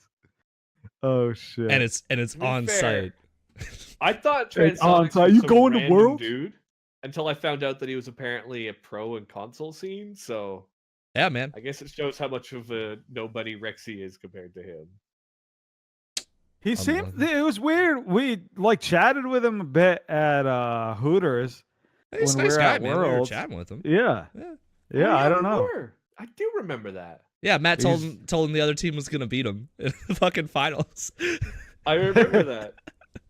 Did the other team beat him in finals? Yeah, Yeah. Matt was right, but don't do that shit. You know what I'm saying? Yeah, he Whatever. seemed like a cool dude. I don't know. He's just fucking out here. He's got that tiger blood. That's honest kind of behavior where we were like, he's discovered a new drug. You just let it go. You just let him burn out. Let it run its course. That's some silly shit. I don't know. He's still tweeting That now. Kanye, Got like, the Kanye comparison is A+ though. I mean, if the fucking shoe fits, dog, I don't know what to tell you. All right, let's move on to some actual interesting news. Fucking Bungie out here have split up with Activision. They've had a partnership for 9 years, and are retaining the rights to Destiny. So they're going to be making their own Destiny games without having to put the Activision label on it or have them run any kind of the game, which I thought was very interesting. Because normally, you split with a big company like Activision, you kind of lose all your IPs.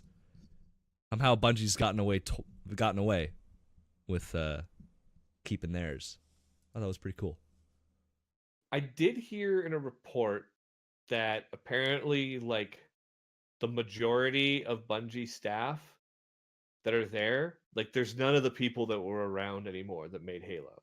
No. Like, there's none of those They're creative minds that are left. It's kind of like, it's not only Bungie leaving Activision Blizzard, it's OG Blizzard leaving Blizzard.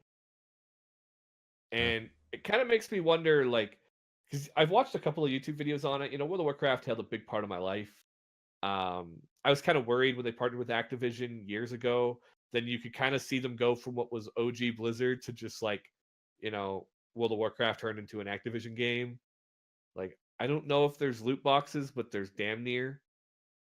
They started adding a lot more like real money mounts and real money pets and shit to the game later on. Yeah, like all the Blizzard staff are gone. I've heard some people say that it was about pay.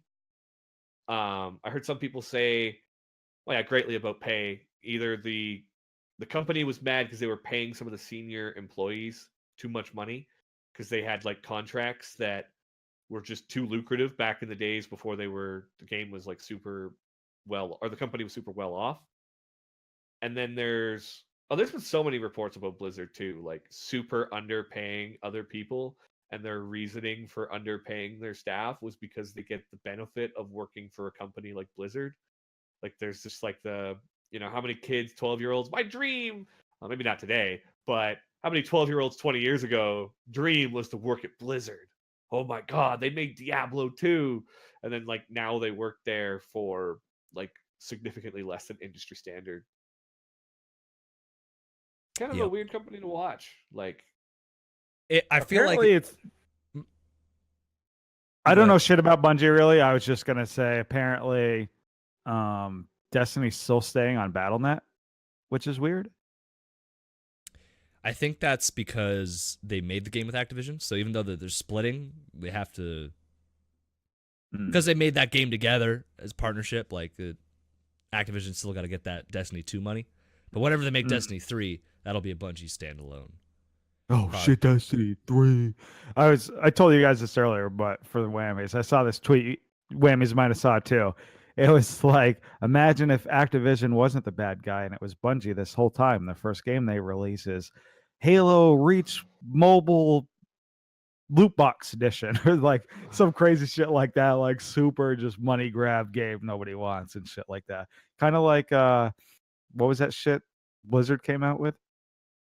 Diablo Mobile or some shit. Everybody's like, no, oh I don't yeah, want this. Diablo 3 Immortal or Yeah. Diablo Immortal. Yeah. Yeah. I kind of wonder because like they put this effort and they kept the Destiny IP, and maybe it's just to keep Activision from milking it. If I were Bungie, like they did this whole effort to walk away from the Halo series, right? And then they took off and then immediately partnered with Activision, and then went and made Fantasy Halo. Like just made it, like put on some more capes and tweaked it up a bit, but it was basically Halo in an RPG. And like it had some strong points, it had some weak points. I think the general day-to-day like grinding was pretty bad, but I heard the raids were actually like fire from guys that played consistently. Like, and then I think one of the things too about a game like Destiny for a lot of people is people that actually like PvP competitive shooters really could get into Destiny way more than like guys like me who I fucking hate playing most shooters in competitive. That's why I'm interested in Spellbreak, where the mechanics are somewhere between a shooter and Smite rather than like your standard point and shoot aim gun, right? And so some people like they could just go and play it, and then they could just farm all those points, and they got all those RPG elements. and they could spend 60% of their time playing equivalently Halo death matches or Halo capture the flags, right? They could get really into those first person shooter. But then I think for the pure RPG person, it fell a little bit weak. I think you had to be really into the whole package to really get into Destiny. Yeah. And as a side note, like although they've split, Bungie has entered another partnership immediately, just to let you guys know. Wait, who have they partnered with now? Chinese company called NetEase has given them $100 million. Make a multi franchise game studio. So they're not like Holy shit, Bryce's tweet guy is right. Bungie's the problem. Yeah, so they actually, it's like, hey, we want to be on our own, but we also don't have any money. So they're basically just trying to find like a sugar daddy, let them make games. Yeah, That's not gonna I fuck. believe in your product. Here's some money. Yeah, Do what you will. exactly. And you know, if NetEase is doing it, that opens up the Chinese market to them theoretically. Like they should be able to get some kind of Destiny foothold in not there. the Chinese market? Online video games in the Chinese market are hard to get into because the government restricts so much. That's why it's like that's why almost everything goes through fucking Tencent, right? Because they got permission, and now they have like a fucking monopoly. So, but I believe if you got funding, you're allowed to sell your game there and shit. So, should be interesting. I don't know. Hopefully they don't fuck it up. I'm curious. They don't have the original creative minds that were there, but it's not to say that they talk a lot when they do like courses at work that like, everybody really given the opportunity can have immense creativity. I guess we'll just kind of wait and see what Bungie's like next product is. It's worth watching, but it's another shooter. Bleh, bleh, bleh. Not a shooter. Don't get as hyped as you did for Destiny 1, because like fucking I remember when Destiny 1 was coming up, it was like, oh shit, Halo's back, baby, and then like it kind of sucked dick a little bit, or like it wasn't I what heard was it got promised. better by the expansion. But That's too late. That's too late for a game launch though. Unfortunately. But some people blame some of that on Activision too. Apparently the game also, even from Destiny 1 time, was just like not ready for release, and then the story was so incoherent because Activision basically was like, look, we're not controlling your game, but if you don't release it, you get no more funding. And it's like, oh, so basically you have a timeline before the money runs out. You have to just get a product out. Yeah. And Activision has a bit of a history of releasing games before completion, saying, whatever, we'll make enough money to make it good later. Yeah. I don't think the game market works that way anymore, though. I don't think you can get away with that as well. No, I think there's been a lot of those shady tactics that are like starting to change. Like consumers are starting to just be like, fuck you.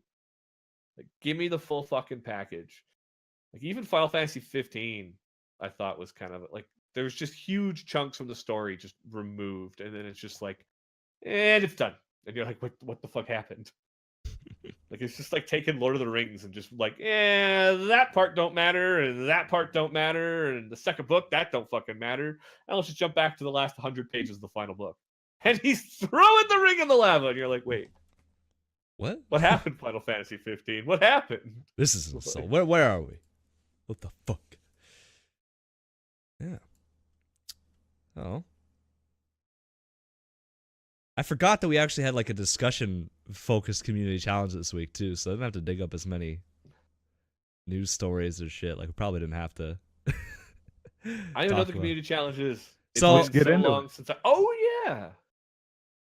yeah, Matt was here. You guys weren't, so we can get your opinion on this. It'd be interesting. We got to talking about UFC and like a whole bunch of other shit, and I kind of posed the question to the whammies.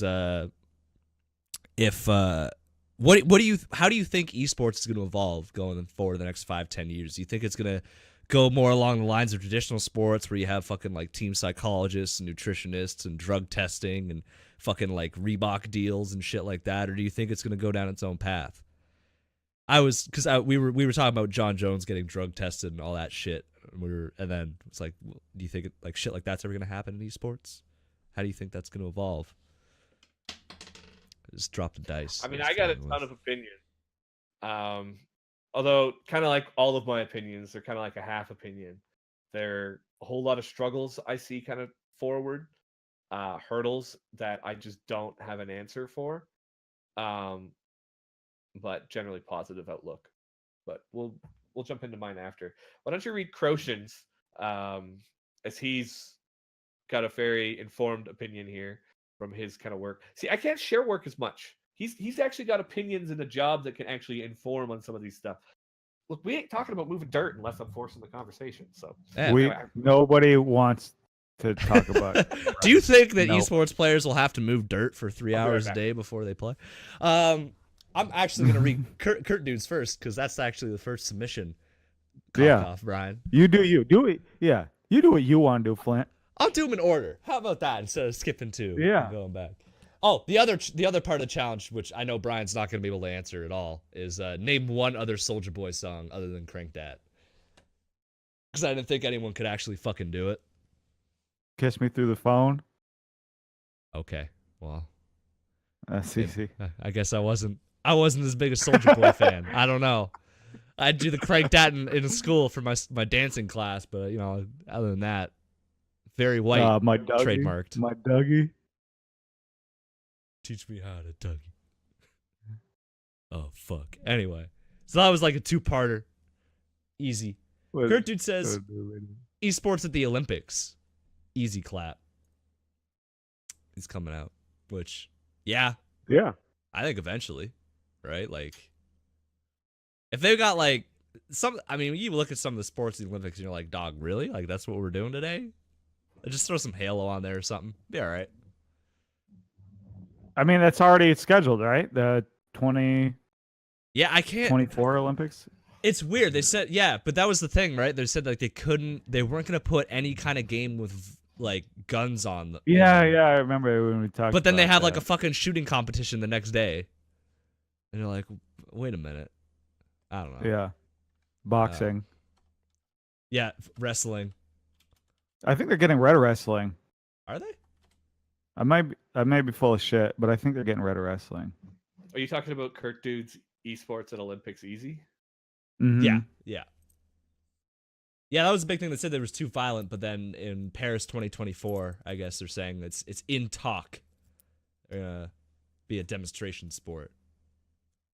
I don't know. I'm not big on the Olympics because I think they're fucking like the IOC is a disgusting company, but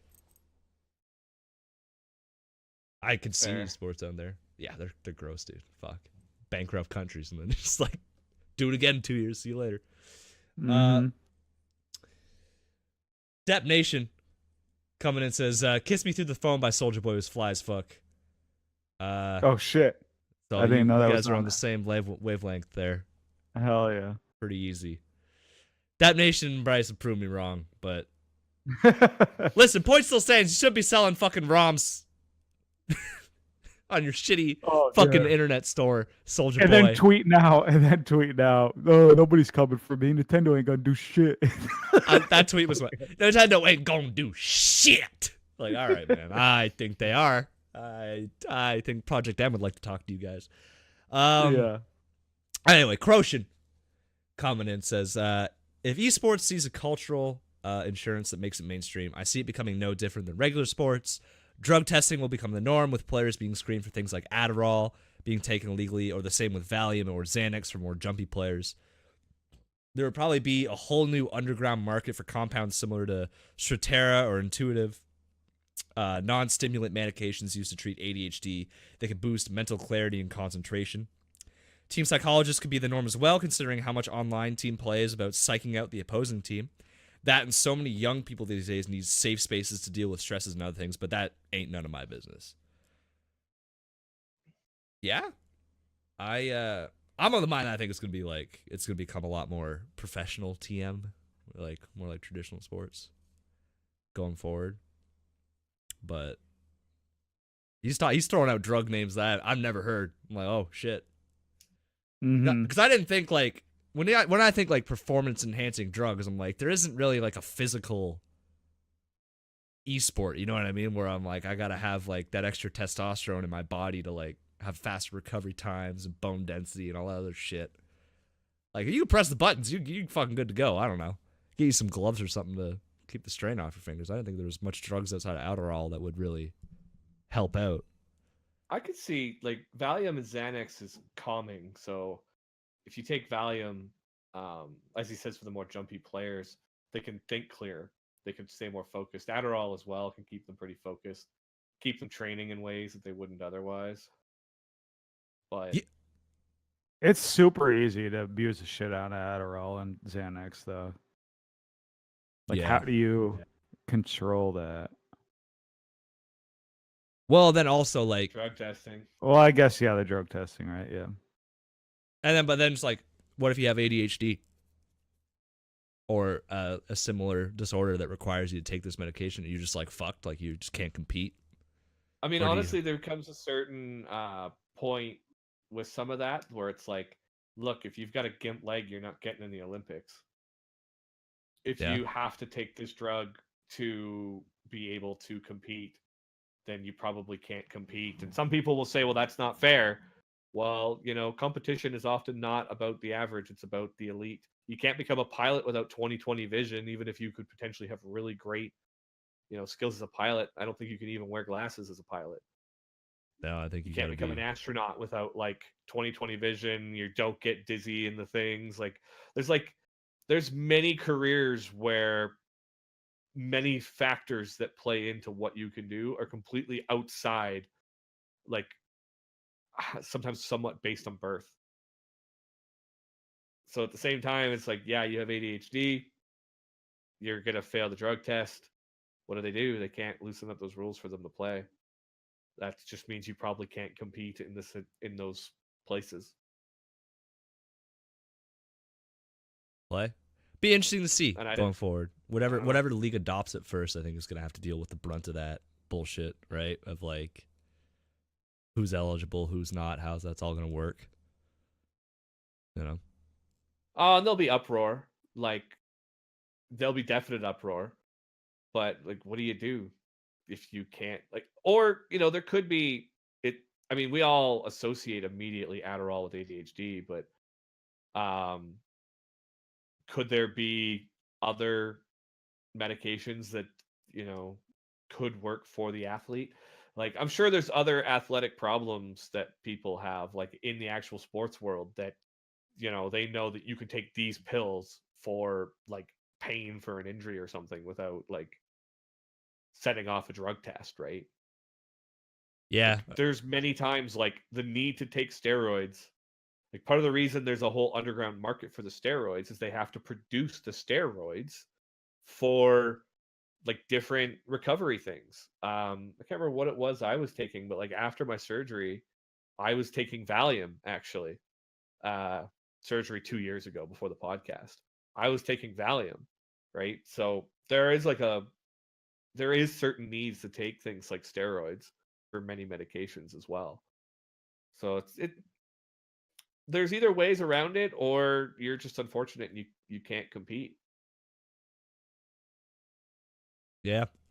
And it'll be like, if they become more legit too, you're gonna have like sports doctors getting involved, and a lot of those guys, like, I shouldn't say a lot of them because I don't know who, but like they'll be getting into the microdosing shit. I could see I could see shit more like your equipment, like people will be fucking with their equipment. Like you have like those bikers that all got caught putting motors in their fucking bikes for the Tour de France or whatever. Like you have more mechanical shit. That shit was hilarious. They're like, put some motors in there. Dude, you're fucking never gonna catch me. You're never gonna catch me, dude. You got If an there's exhaust pipe prizes over for there. it, somebody will cheat. Like, Oh yeah. somebody will cheat. Oh, absolutely. Absolutely. Yeah, it's a weird conversation. Let's go into Willows, and then maybe I'll do my 15-minute rant and thoughts, and then pass to you guys. Sure. Willow is 12, silent. Or Willow. It says, personally, I think esports will eventually get the respect it deserves as a profession and career, but it's still years away. Orgs will become owners, leagues will grow, and even more regulations will be put in place for how things work. It will be interesting to see how things develop in the future.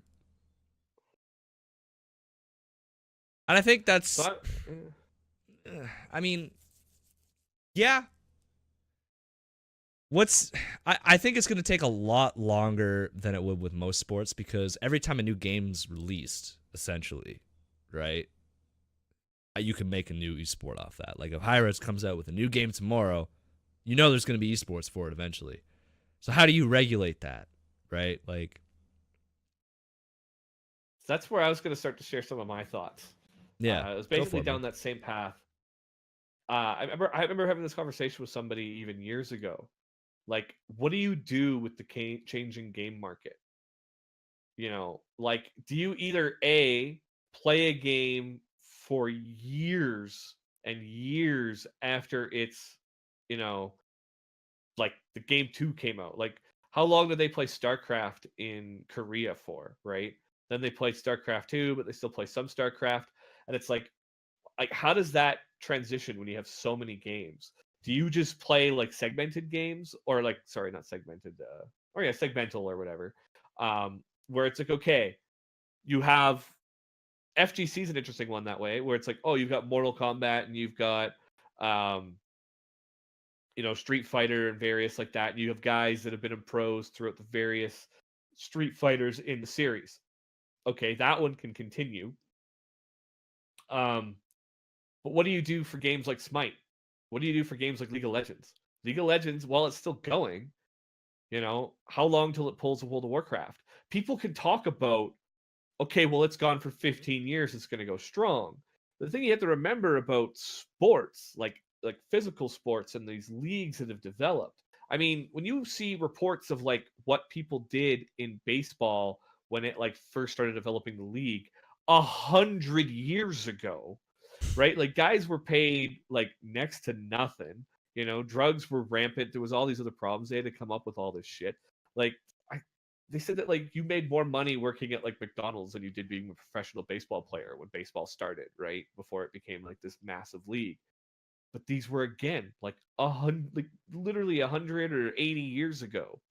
You've got hockey and football and soccer and baseball and well, those are the kind of the big basketball. Those are like the biggest five. You've got like lacrosse and some others that are also decently big. But like out of the big five, you've got people that have been like, I had a classmate in university who they were part, like some people take their fantasy league so big that his grandpa was part of a league from in town of like basically started from engineers, and it's grown into this whole thing where they'll like rent out an entire bar and have like hundreds of people in this like custom league, like, and he's doing it now like 40 or 50 years later, and something that his grandpa started 50 years ago, right? And it's like you've got this like passing down with the family, and it's like, okay, yeah, League of Legends pro scene's been going on for a long time, and people can point to this growth.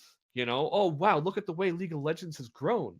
And it's like, I don't doubt in the short term, and short term, I'm not talking 2 years, even 15, 20 years, right? Could be great, but you're already starting to see the decline of some of these games. Look at the state of World of Warcraft. There was 8 years into it when like Wrath of the Lich King was big, people could like never see like the fall it was starting to have. League of Legends and its size, oh well, shit, it's starting to fade. Heroes of the Storm's pro scene that has tried to come in has pulled out. And you look at all these and you're like, how do you then keep that going to establish this league, to then get something with a sense of like structure and order? Is that even possible to do with something like League of Legends in 40 years? Do they release a League of Legends 2? Do they, like, what do you do?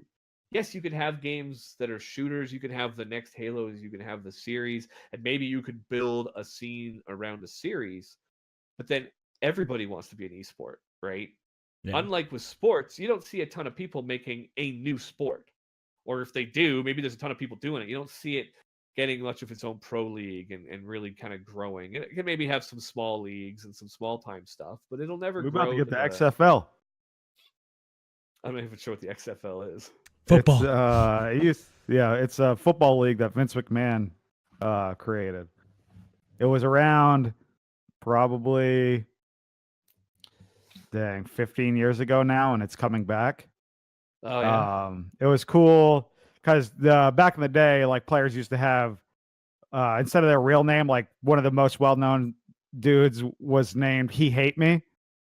So they had like really cool entrances, wacky names. They had some different rules.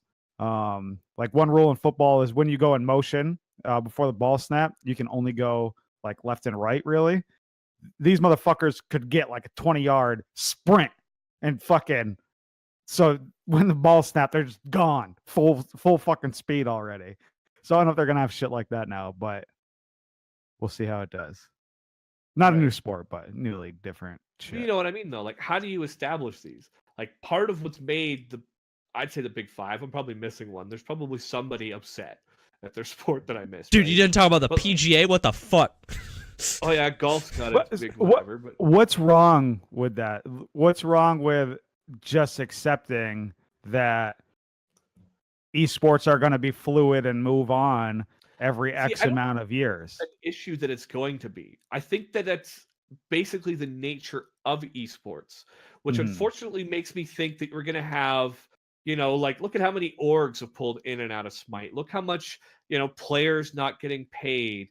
And because you're going to have this fluid nature of these starting and stopping ones, you're going to have a hard time. People are, like, are they going to have like a general esports? Like if you want to now join esports, you now have to join this esports league. No, I don't think that's ever going to happen because somebody else is going to try to do it. And I think the nature of it, which actually is almost exciting in its own way, but is also, I think, its problem, where what's to keep it from joining mainstream is the fact that I don't think you'll have anything that can, like, main sports has hit mainstream because you could literally watch it from the day you're born to the day you fucking die, you know? And even if you live a long damn life right now, like, baseball's probably not going anywhere. Hockey in Canada is not going fucking anywhere. Oh, fuck yeah, bud. Oh, fuck yeah, bud. I just see that nature of that fluid nature of it kind of starting and stopping and new stuff coming in. I could see people that enjoy esports staying involved in it. I could see having some decent careers, but I can't really see any one thing kind of getting to that state. Or only 3 or 4 will pull like a League of Legends and actually get big enough to have like enough influence and structure. And I see a lot of ones coming up like Smite where you're going to have org issues and pay issues and all these kind of other things as people are trying to kind of just get in, and you know what I mean? Like those kind of things, I don't know if they're ever going to correct themselves because of the fluid nature. Maybe you can have a couple of big sports leagues, but even some of the big ones you have, like I would have never pinned Luminosity Gaming as being like that No. with some of their smaller sports. Like you think, oh, you've got these big teams, you've got these big owners, right? Like you'd expect more of them. Some of them are even being owned by like NRG. I think somebody told me was owned by the same people that own the Chicago Bulls. And you're like, okay, but I haven't heard anything negative about NRG, but yeah, even the big guys you're having issues with. And so how does that work? And I think it'll struggle to get respect from people that don't like video games because of this nature. Now, at the same time, I do understand that like video games still sits in a weird spot where there's like I think it's now over 50% of like young people play video games. But those numbers usually include phone games, so it's hard to say. It's also you find studies that say that only like 10% of people will consider themselves a gamer. But I could bet you that more than 50% of Canadians like hockey. It feels like That's a easy safe estimate. bet. That's a safe bet. Yeah, I just see struggles with that. That fluid nature will have its own starts and stops. I think it'll be, you could really enjoy it for a couple of seasons, and I think for some people that fluidity is even more enjoyable than the structure of some of the other, bigger sports. But I also see it keeping it from getting super mainstream and just always having these like small starts and stops. You know what I mean? That's kind of where I'm kind of majority of my theory is just I think it'll grow. It can't be ignored. Younger people like it. Older people will die off, and generally there'll be a more people that enjoy it. But there'll always be struggles with that fluidity. Yeah. Also, it's not a very easy spectator sport if you don't understand the game. I think that's where fighting games have the edge. Because I do agree. it's very easy to be like, oh, that guy's got more bar than that guy. And when you hit him, the bar goes down. It's very user friendly. Whereas something like Smite, that's hard to or League of Legends. I'm watching. I'm like, I have no fucking idea what's going on. And like when you're into it, they could be some of the most intense games to watch. Like when I was really into League, watching Pro League was like mind blowing. When I was really into Smite, watching some of the sick plays in Smite was mind blowing. Motherfucker, X-Pac guy. Like, yeah. But if you don't know that shit, what the fuck? What the hell is going on? What am I watching? But when, so then often it's the fans of it. There are some people that just like esports in general. Fighting games, I'd agree with you though, Flint. Like anybody generally, like I can't play Tekken. I fucking love watching Pro Tekken. Yes, I love watching Tekken too. I started watching more after HRX because like I was watching the Tekken stream while we were sitting in front of the Melee booth, and I was like, holy fuck, this is fucking interesting. I watch Pro Tekken all the time. Whenever it shows up in my YouTube feed, I'll sit there and just watch like a 3-hour tournament. Like of just like the top 8, and I'm like, fuck me, that's cool. It's enjoyable to watch. But so fighting games could go that route, but some of the rest of them, I can't even follow pro shooters. Like the camera's just bouncing around all over the place. At least the MOBA, you can generally see like the team objectives. I can't even follow pro shooters. Like I don't know what the fuck is going on. I just like, oh cool, hype shot. And I'm a gamer. So how do you make that mainstream for everybody else? I think that as the culture of gaming changes and becomes more mainstream, it'll help esports become mainstream as well. Obviously, like the exposure Ninja has gotten to the actual real world has done a lot for like gaming and streaming in general and making it cool and acceptable. So I think as the generations change, as we get older, people will be more involved in esports, much like they are regular sports now. Sports, like you said, has just had hundreds of years to get, ahead. And even now, I don't have a lot of fun watching Overwatch, but I think that the structure of their league and the people who run and own the teams. I mean, I think I've said before on here that I think it's going to get big. We look to us now, like TSM is a huge esports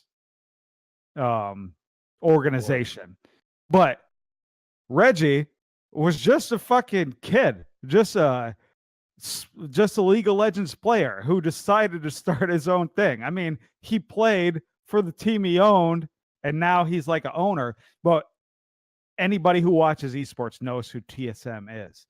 Now, as we evolve, you mentioned Energy. I don't know who owns them, but I do know that, like, in Overwatch, the Vancouver Canucks organization owns a team. The Flyers organization owns a team.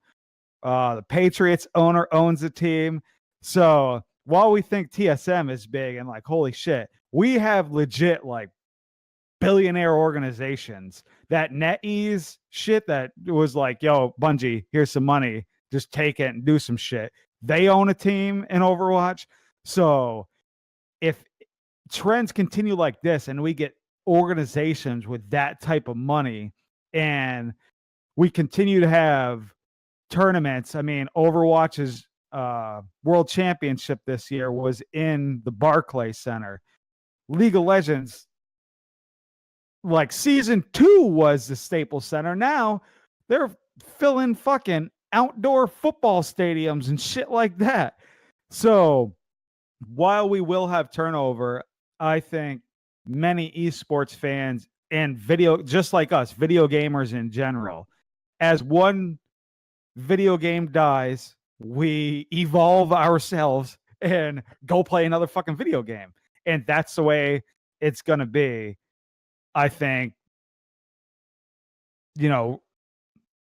right now, Robert Kraft owns the team. He's going to just buy another team and another video game as this one dies. And the money will continue to flow into esports in general. And the only thing, I guess, downside is that it is a total crapshoot to know what the next big one is going to be. Well, that becomes a whole question then for orgs. Like, even for the companies, it's like, okay, you own a major sports team. At what games do you start to take your chances on? Because ultimately, they're not investing for the sake of like watching esports grow. They're investing to then get a return on their investment. So at that point, it's like, how do they kind of establish when so many things could go up and down? A lot of times, you're really only going to see some of the biggest games get those kind of funding, right? You're not going to see the Vancouver Canucks very often, form a team for like Brawlhalla and sponsor like a player. No. I'd say Yeah. Smite, but Smite's got some bigger backing teams. But it's like, how do they, guarantee those return on investments? At what point is it, turn into just gambling for them? Where they like, how many teams do they invest into? It's kind of an interesting world, and I actually don't think that's a problem. But I've got a concern that we're so fresh into it. I think that right now, it wouldn't be as hard of a sales pitch to go to a sports team and say, or to an investor, and be like, look at the rate of growth of viewership of esports right now, invest. But I don't know if the merchandise sells quite the same as like hockey and stuff does, right? Like in Canada, like you've got entire stores dedicated to sports stuff, where you could buy like each player's jersey. Yes, you could do that with the esports, and I don't know the answer. Maybe they're actually making fucking like crazy profits on it, but are they making the same return on investments that makes it worth it? I don't think we're there yet. I think it's too early to be able to make that comparison. And that's just kind of where I struggle, where it's just like with these teams that come in and out, right? You buy into a new thing, you have to get this new audience, it has to grow, then it has to grow enough for people to start investing into your brand. TSM's an interesting one because you could literally rock a TSM sweater and support like tons of their stuff. Some of the ones that have kind of built like that and lasted, but for these big billionaire companies to then come and invest and potentially stick for 2 years, I even had a hard time watching Smite giving enough of a shit to buy a jersey for the teams I was cheering on. I was the player that basically only cared about Barracuda and I'm a horrible person. I'm forgetting Jeff his name. Hindla. Jeff Hindla. Sex Tank, baby. Yeah. I remembered Sex Tank, but I couldn't remember Jeff Hindla. And, what do I do? Buy a jersey for every new team they were part of? Do I buy their Space Station jersey? Do I buy their LG jersey? Do I buy their, what was the one they were part of way back in the day when they won? Something Omega Prime or whatever. Cog Prime. Cog Prime. That's the one, right? Like, But okay, I think fans of Jeff and Barra, I wasn't fans of their org. And that's an also interesting part of the esports where it's like a lot of times the sports players in that team, and yeah, there are trades that happen, but you get like a Taylor Hall in Edmonton, and until recently, he was known for that. I totally started Taylor Hall forgetting he got traded. But when you get the Twins in Vancouver, well, those become like a staple of Vancouver. Well, I think like look at Smite. we'll man. see. Fighting games is tough because I'm not sure how that road will go. It'll be interesting to see if team-based esports move toward this realm that Overwatch did and have it be location-based. Boston Uprising, I New York really like that. Excelsior, Philadelphia Fusion, because then that takes it away.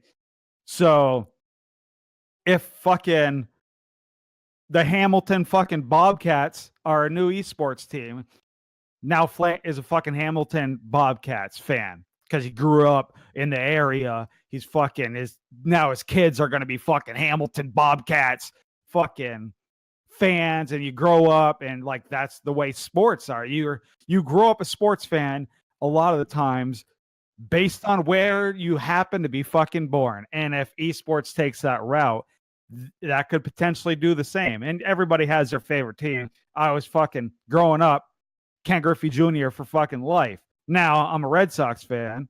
Like I've always been a Red Sox fan, but something about you have your favorite players. It doesn't matter where they are, and that's the way it is. And it becomes a total mystery of like, how does that longevity work? There's so many teams. Like if you look at every fucking pro scene, there's a couple of names that you'll see across the board, but I still don't feel any loyalty to any of the brands. Like I don't even watch hockey. All right, I don't watch it at all. I grew up in BC. There's still part of me that gets a little bit excited when the Canucks get some distance. I don't even watch hockey. I think I'm just excited for my fucking cousin who's like a huge Canucks fan. I grew up like, so I see what you're saying. And it maybe if there was like a league that just established like, okay, from the Overwatch brand, they then established like a bunch of stuff like local to their, the Hamilton Bobcats across multiple different games. And maybe like if a league could then form and you could grab that local talent, maybe I could start to see something. But for ones like Smite, I mean the entire fucking like Knights, they weren't around last time. Like there's an entire org shift. How do you stay a fan of something as an org? How do you go into Smite?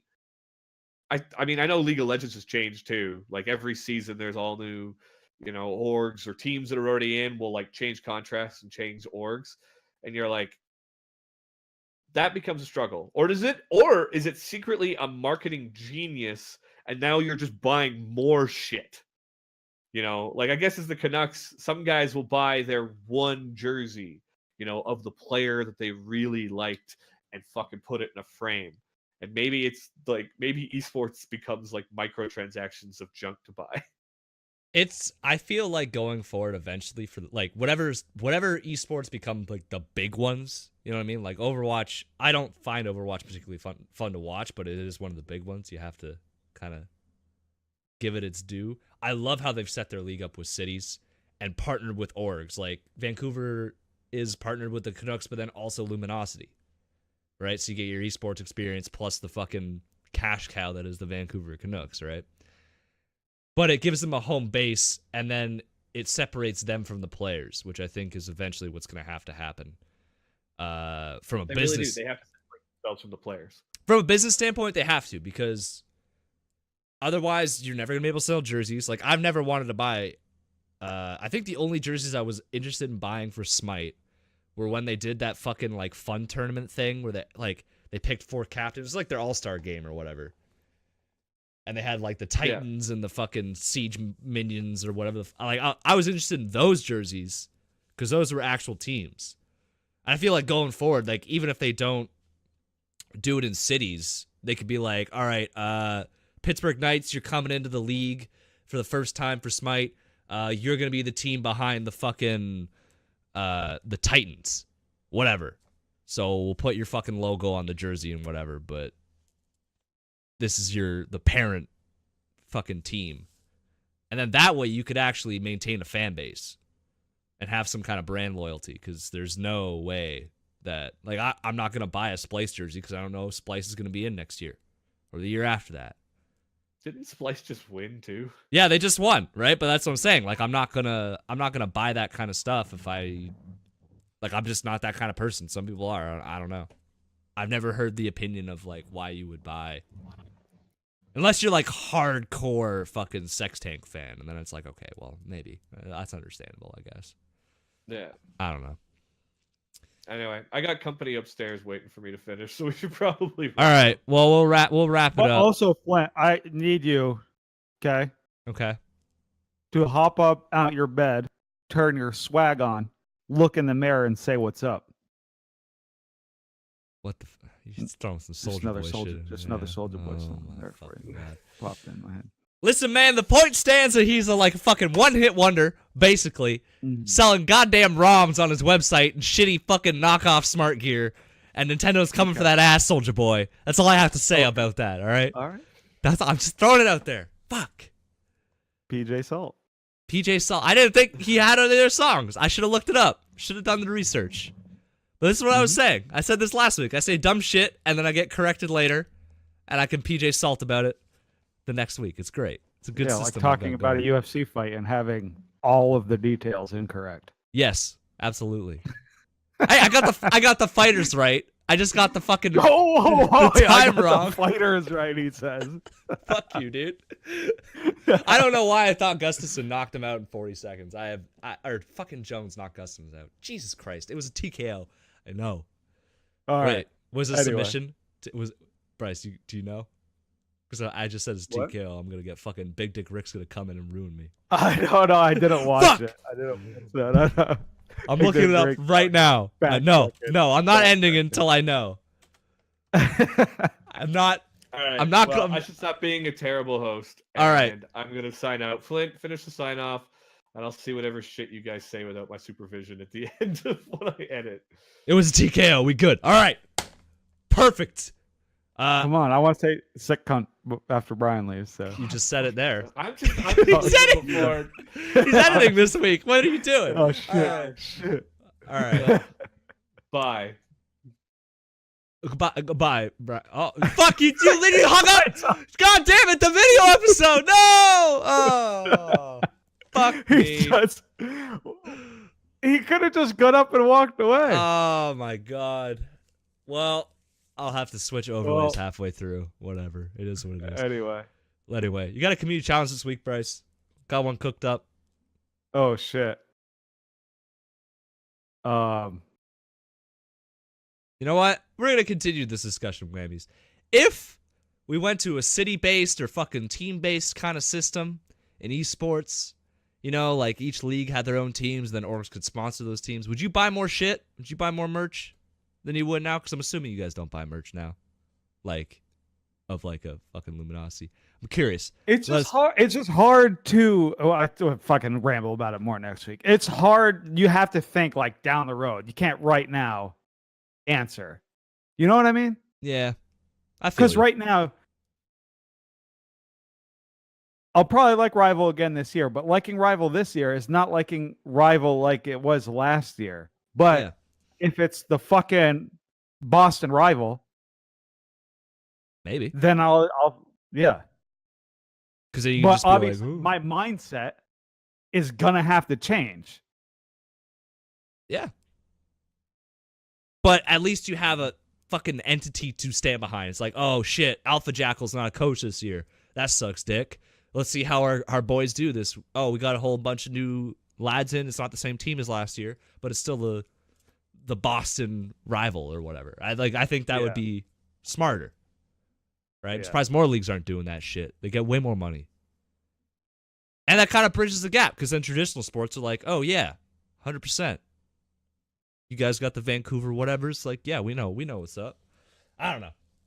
That's let us know. And then I don't know. Fuck, I like doing two Did parts. anybody have any gaming fucking New Year's resolutions? Did anybody have New Year's resolutions? Did we ask? I don't know if we asked. We know. Did we ask about people's resolutions? We didn't because Matt and I were just fucking vibing. I don't know. We didn't. we just threw it out there. Yeah. Okay. Well, you know what? We're not going to continue this conversation. You can tell me if you want. We to, man, can. We chat. can do it up. Yeah, Whatever. do it up, whatever, man. But what were your New Year's resolutions, and have you stuck to them? Because by the time this comes out, it'll have been close to a month. That's usually when people give up. So, have you stuck with it? Are you sticking with it? What were your goals? Let us know. Kyle's gonna be like, I'm a robot. I don't make Goals. New Year's resolutions. What's a goal? All right. Well, with that all, you know what? Hold on. I'm actually going to sign us out properly this week. I'm going to plug our shit. I'm going to Okay. do it. All right. Do it. Thank you. Plug it. Thank you for listening to this week, SideQuest Arcade. If you want to hear more, we are on most podcasting apps. I think save Spotify. So if you want to go to SoundCloud, TuneIn, PodBean, iTunes, whatever, leave us a like, leave us a comment or whatever. Listen to us there. If there's one that you listen to and we're not on there, let us know. We'll try and get it. We'll try and get up for you. You can also watch us on YouTube. Those are uploaded pretty much on the same day as the audio episodes now. Got a good system going so we can get them out. So if you want to watch through there, you can. I know some of the whammies do appreciate that. You want to see our beautiful faces or my cat knocked over the speaker about fucking every other week. You want to follow us on Twitter, you can do so at SideQuest Arcade. If you want to follow Bryce at Twitter. You can follow him at _Silent Reveries. Mind the underscore. You can follow Brian, who has hung up and fucked the entire video episode up, at SQA_happiness. It'll just fuck the end up. It'll just fuck the end I up. don't give a shit. Listen, when I edit the video, I like to just do it no brain. Intro video. I would have just got up and walked away. Brian's like, nope, shutting everything off. Oh, God damn it. Whatever. You can follow him at SQA_happiness if you want to ask him why he just turned his camera off instead of fucking ending the episode like a gentleman. You can follow Matt at MadManMat He'll be on next month. And you can follow me at MicroManatee for spicy memes and tweets about Define Pride not making it into the Olympians program. And you can also come to our Discord. We got a pop in Discord, lots of chat there. In fact, I would highly recommend, if you're going to do any kind of community engagement with us, you should do it through the Discord, because we're always on, and it's the fastest way outside of Twitter to get a hold of us, and we will always be down to game and chat or whatever. And we also have shirts. If you want to buy a shirt, the links for that is in the description. It's on Teespring. You get a shirt and walk around and be like, pretty boy swag. Fuck yeah, brother. God damn it, Bryce. See what I Wait, did you there know what? again? Yeah, I see what you did there. I'm not happy, but fuck Soldier Boy. All right, fuck him. I said it. You make grade 5 dance class suck. I hate you. Oh, shit. Anyway, with that all being said, thank you, Bryce, for staying for the entire duration of this episode. Appreciate it. Let's play some business tour, and thank you to me for being here. Thank you, Flint. Thank you for thanking me.